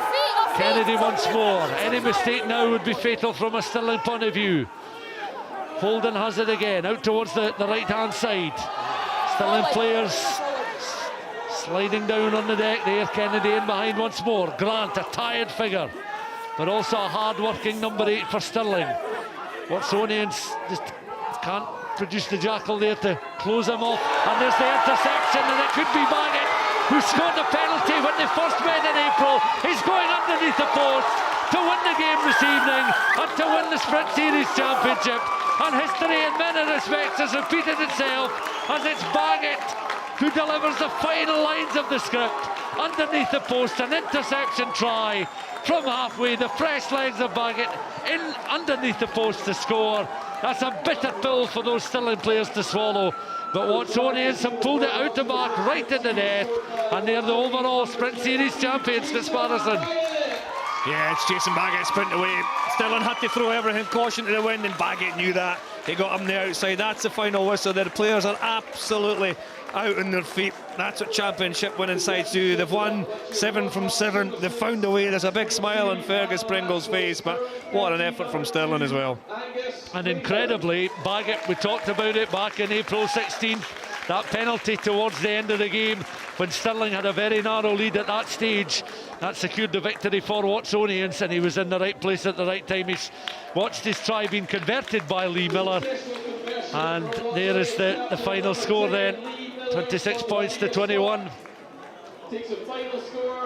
Yeah, Watsonians found a way, didn't they? They just found a way at the end there because Stirling had to go for it. The way yes, they were winning the game in terms of championship, they needed that 4th try, and Stirling, Watsonians just kept coming forward, picked off the interception, and Baggett scotched through for a try. But what a contest! Watsonians 24, Stirling 21. Another game decided in the final second, the final play, the final touch. What a series! There's been something about this series, closely fought matches. Well, it was 26-24 when the sides met in April, 24-21 this time, and it's Watsonians who are overall champions in the series. They were made to work extremely hard though in the end, and Baggett's try winning the game. They'll be delighted to do that because much as they'd be pleased with an overall championship series win, they certainly would not have wanted Stirling to have taken just the edge of it by winning the match this evening. They've managed to get that clean sweep of results. Yeah, and they did well because, you know, midway through that second half, the momentum was all with Stirling. They were, you know, got themselves in front, went 3 tries to 1 ahead, but then Watsonians found a way. They got back in the right side of the discipline, the penalty count, got into the right areas of the field, and then ultimately came out on top. Yeah, so both sets of players then just congratulating each other, and this is a fine forerunner for the championship, which will begin again at the start of August and will run right through into the autumn. As congratulations will go as well to Angus Fraser, ending up on the losing side, but a mighty fine performance from him, and picking a player of the match certainly wasn't easy this evening, but he set out his stall very early with a series of turnovers early on in the contest. His defensive display was excellent and capped with a fine try. Yeah, Angus Fraser was excellent. Carl Davis, his opposite number, had a good game. Joe Reynolds, Sean Kennedy as well, but Angus Fraser, he was all over the field and deserves it accolade. Yeah, so Dougie down pitch side, and we'll hopefully hear from the player of the match as these sides just take in this occasion. 24 points to 21, Watsonians winning in the end.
Welcome back. Wonderful win for Watsonians against Stirling County. Victorious captain Lee Miller is with us. Lee, congratulations.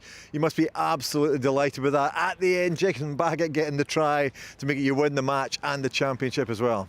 Yeah, definitely. I think, I say credit to the boys at the end there. We kind of ran to the pump in the second half, and we knew you kind of had to dig deep because these boys would come firing. We knew that. We spoke about it all week that they would come out of the blocks and just throw everything at us, and they did. And I say credit to the boys. They worked hard the whole game, and we stuck with it, and we got the reward at the end there.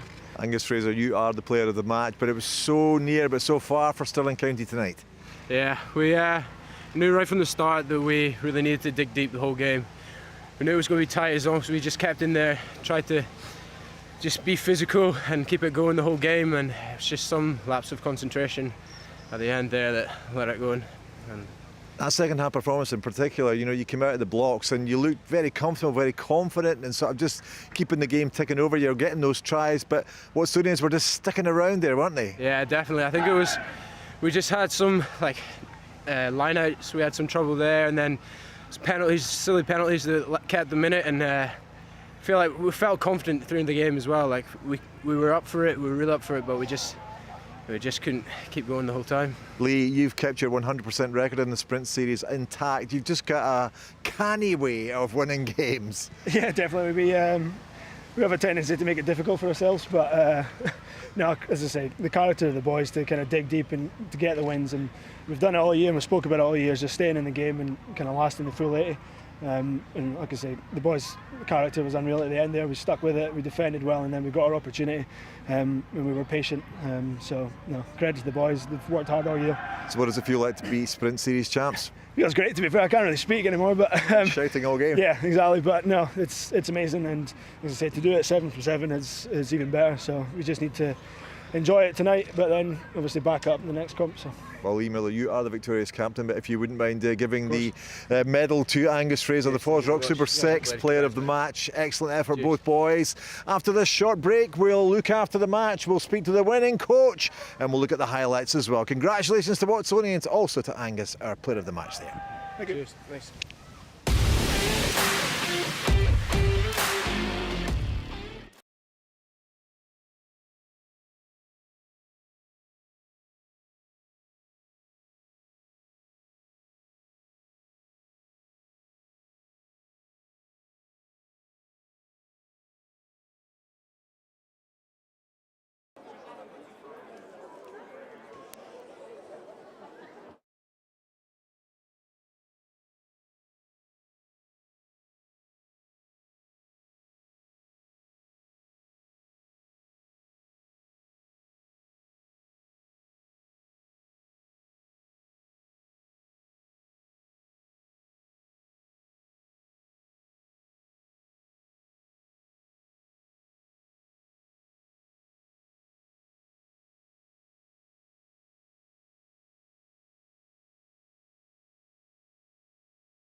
Welcome back after the most dramatic 80 minutes of rugby. Watsonians are the FOSROC Super6 Sprint Series champions.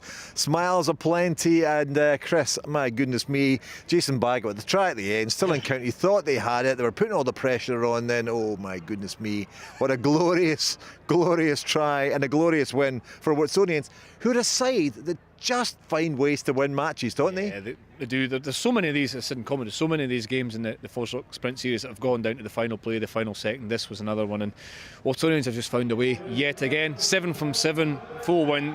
You know, they had that. They were almost looking like they were in that really kind of strange situation of losing the game but winning the championship that no one, well, certainly on that side, would really have been that happy with. But you can see Lee Miller there delighted with the Quake as passed on as winners, not only winning this evening but winning all games. But my word, Stirling really put it to them. There was a point in the second half where Stirling were in complete control. Yeah, they were. There were 3 tries to 1 up, and then they just lost the discipline battle a little bit. Watsonians found a way, they got back in. They kicked to the corner, their scrum found a bit more dominance again, and the smile on Lewis Berg's face, he made a difference coming off the bench, actually. And it was that scrum on halfway, wasn't it, where there was a knock on at the back of the scrum from Stirling. Lewis Berg then got in behind the line, won a penalty, and then I think that was the kind of snowball momentum there. But then it shifted back. Stirling just needed 1 try to not only win the game but win the sprint series as well, but they couldn't do it. But you can understand why Stirling threw caution to the wind at the end, chasing that. But well done to Watsonians and Vice-Captain Carl Davis. Lee Miller said to me in that little post-match interview there, he says, we always find it hard. We always do it the hard way, don't we? We always kind of make it difficult for ourselves. But, I mean, they did. But it was dramatic. And I tell you, a lot of the games on the sprint series have been really dramatic. Games won last minute. And that's exactly what happened there. And it was a quality. And it was quality. Great. I mean, sometimes games can be exciting and there's a lack of quality. There was quality throughout there in terms of the try score, the defence, the effort and understanding momentum and pushing pressure onto the opposition. And benches, and we've already mentioned Lewis Berg and Shot there, we've all mentioned him, but the impact the bench made as well. So it points to the squad depth. I thought Holly Davidson was outstanding as always as referee, so it really was a quality game. And I don't think you can underestimate the effect it has in the championship in August when it kicks off again. It's definitely raised. I thought that the point where the Super 6 got to last season in the final was excellent, and I thought the start of the sprint season maybe dropped off a little bit, but we're way past that point now, and we look forward to August because that was a high quality game with a lot of drama. Absolutely, and I guess when you watch a game with lots of tries, you think the defences will be poor, but actually not at all. Well, the defences in particular, Stirling's was extraordinary. The tries had to be scored, they had to be created, and they had to be scored in the wire. I thought that if you were to summarise that game, you say defences were on top over an attack, but the pieces of attack that created the tries were excellent in that first half, and that continued in the second half. Well, let's look at some of the analysis from the second half then, and it was County that kind of get out the blocks faster than the Watsonians. Yes, clever, absolutely. Ryan Southern, the inside centre, was on the right hand side of that maul. Mike O'Grady, the left winger's on the left hand side of it. It's a pre-planned move. They add extra bodies in, but then there's an element of control as well. Watsonians, one of their key strengths, or the sprint series so far, was that driving maul, and that was something that, ironically, that Stirling had targeted and got over. Extra bodies in the maul, backs working hard in the maul. It wouldn't have happened in Maddie, but good control by Angus Fraser as well, and dots down. And at that point, Stirling were gaining momentum. They found the kind of flow of the game. They were in charge of the game. Bits and pieces weren't going so well for Watsonians, but Fergus Pringle and his team found a way to wrestle momentum back, and he's got a big smile on his face. He's always got a big smile on his face. That's because you've won all your games in the sprint series and you're champions too. Congratulations, big fella. Thanks very much, Dougie. Brilliant. I mean, you left it to the end and made it hard for yourselves, but it made it exciting for us watching it. But you must be absolutely delighted. Yeah, listen, I don't know what you guys have kind of said there. I saw Chris talking in reflection of that game, and I think, we first of all delighted to get the win, and I think you could see the pressure got to us a bit. The guys knew there was something at stake, and I think as a group to win something, to get that first something behind your name, you often have to go the hard way, and I think we did make it hard for ourselves at times today. But listen, we'll take the win. I thought we might not win it those last 10 minutes. They could easily have gone and scored that bonus point try and snuck it, but credit to Baggy, he makes a read at the end and we win the game. you won it, but you weren't given it. Stirling were excellent, and even at that moment we were talking there, just in that second half, Stirling regained control. But the quality in your squad depth and the changes they made, we mentioned Lewis Berg coming on, Sam Grahamslaw as well. That period, probably just ebbing into that fourth quarter, what were the messages going on? Because you got on the right side of the discipline, the right side of the penalty count, and then just found a way to win. Yeah, I mean, listen, at half time we knew we had to try and fix the breakdown a bit. Gus Fraser, Connor Gordon were very good over the ball, so we got our carriers got a bit isolated, and I thought the first 20 of the second half we did that. They got a couple important penalties there at the end, but I think the message there, to be fair, like you're trying to say keep composure, but I don't think anyone was composed. And I think what ultimately got us through was just the character and just that fight to just stay in there and hang in, because a winning habit, isn't it? Yeah, we did lose momentum, and Stirling had momentum for large parts of the second half, but we just found a way, although we were making mistakes, although we knew we weren't at our best, we probably just found a way to stay in there. And then at the last 5 minutes, they throwing caution to the wind to try and get that bonus point, and Baggy gets the intercept. And I guess as well, you were talking about the way that the squad has developed through this sprint series, and of course the championship is starting again in August as well. And I guess when the sprint series started, there was a couple of scrappy games from a few of the sides, but it's really developed and it's really built through it. Yeah. And so the championship in August will be pretty exciting, won't it? Yeah, no, for sure. I mean, to be honest, we haven't looked at the sprint series as separate from the main comp. Yeah. Like, we've taken this just as seriously as we're going to take the main comp. Yes, we have to give opportunities throughout the squad, but we're going to have to do it in the main comp because it's such a long competition. So we've just taken this as a season, and there's 2 competitions at stake, and we want to go and try and win them both, like I'm sure the other teams do, Yeah, but it gives you a tremendous advantage and tremendous confidence going into it as the sprint series champions, right? Yeah, listen, I've never been in this position before, and we'll have a target on our backs, but we're looking forward to it. The guys will have a good break over the next couple of weeks, and then we'll get back in, train really hard, and try and keep building on what we've done here. Listen, Fergus, we'll let you go back to the side because I know the boys are absolutely delighted, and go and celebrate with them. 100% record and deserved champions, and we'll let you go back there. And Chris and I will talk about the rest of the second half and some of the tries as well, including Baggy's try right at the end there. But before we do that, let's talk about Stirling's second try in the second half. And again, they were really starting to turn the screw then, weren't they? Well, this was just quickly after that first one, and it was all-round control. Southern breaks the line again. Could have given this offload, but held it until the right time. Mikey Gray did well to support in, but then the excellent defensive effort from Watsonians pushed them back. Then you're in penalty advantage, and Marcus Holden threw an excellent pass. This is a really simple pass from Logan Trotter, but really well executed. A lot of players, maybe myself, that was me jumping up in front of the camera. No, it wasn't actually. would have tried to score that yourself as a 15, but he didn't. He drew, he fixed, he passed, found Hamilton, and he scored in the corner. And Fergus is right. The momentum was totally with Stirling here. They only needed one more try to win the series. Never mind just win the game. And you could see that the effect it had on the team with Stirling, but Watsonians, we keep saying, they found a way. They came back in, they made 1 or 2 changes, they found a way, but Stirling were outstanding this evening, but unfortunately came up just short. And that the second half just developed into it was a lot of tension going on, a lot of excitement, and I guess when you talk about Watsonians' season, they deserve to do it. They the 100% record, you cannot argue with that. No, you can't. And we said before the game, they've got the ability to win games in different ways. They won it different way again this evening.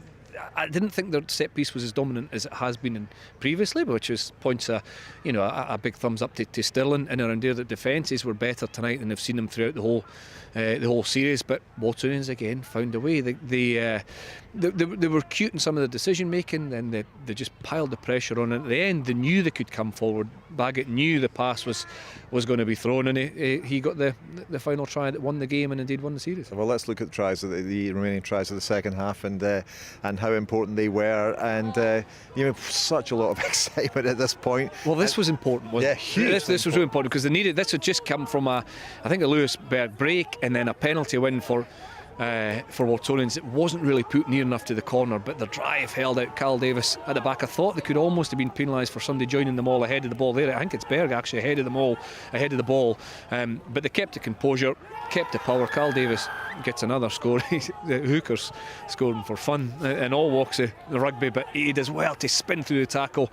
Cecil helps him over the line, and that was only the first try to get back, and then kicked the penalty to close the gap further before the final try. But that was needed That was really needed. It was really needed, and it was needed at that time. That was their window or opportunity to get back. This is the final play. Caution to the wind for Caution County. to the wind. Oh! They have to go for it. And Jason Baggett, fresh off the bench, runs in from 50. It was unfortunate for Gus Fraser, who was utterly outstanding all evening. It was him through the pass, but there you can understand exactly what they're thinking. But there's a risk from Baggett, and everybody knew that. That isn't so tough. It's and Jason Baggett, I tell you what, he shows a lot of class and a lot of confidence to do that, because if he drops that or he knocks it forward or knocks it on or anything, the worst thing is it's like slow motion when that happens to you as the passer or a Stirling player, and then for Jason Baggett, when you're in that position, you just think, get here, get the line, I want to get to the line quicker. And it's so frustrating when you give the pass, you can't do anything about it. You just see what happens. You see the net effect it has in the game, and indeed, as you see the net effect it has on the Sprint Series table. Watsonians 7 from 7 and come out on top. They absolutely deserve it. 7, played 7, 31 points there. County just below there. Ayrshire Bulls in third. One game to play, of course. Bottommuir Bears against Heriots Rugby. That will be happening tomorrow. Heriots against Bottommuir. In fact, Heriots are at home in that game. And that's kicking off tomorrow, Saturday the 11th of June. But let's not forget that Super 6 will be coming back in August, and it'll be all the matches, all the Friday night matches will be live here on Free Sports starting in the 5th of August down in Ayrshire, and that is going to be unbelievable. Free Sports and Super 6 are going to carry on as marvellous partners. My marvellous partner next to me, you can see him, there's Chris Paterson, but I thoroughly enjoyed this evening. Stirling County are going back to Bottommuir, disappointed, but they can hold their heads high after a fine performance. But it's Watsonians who are FOSROC Super 6 Sprint Series champions 2022. From all of us here, thanks so much for your company. Bye for now.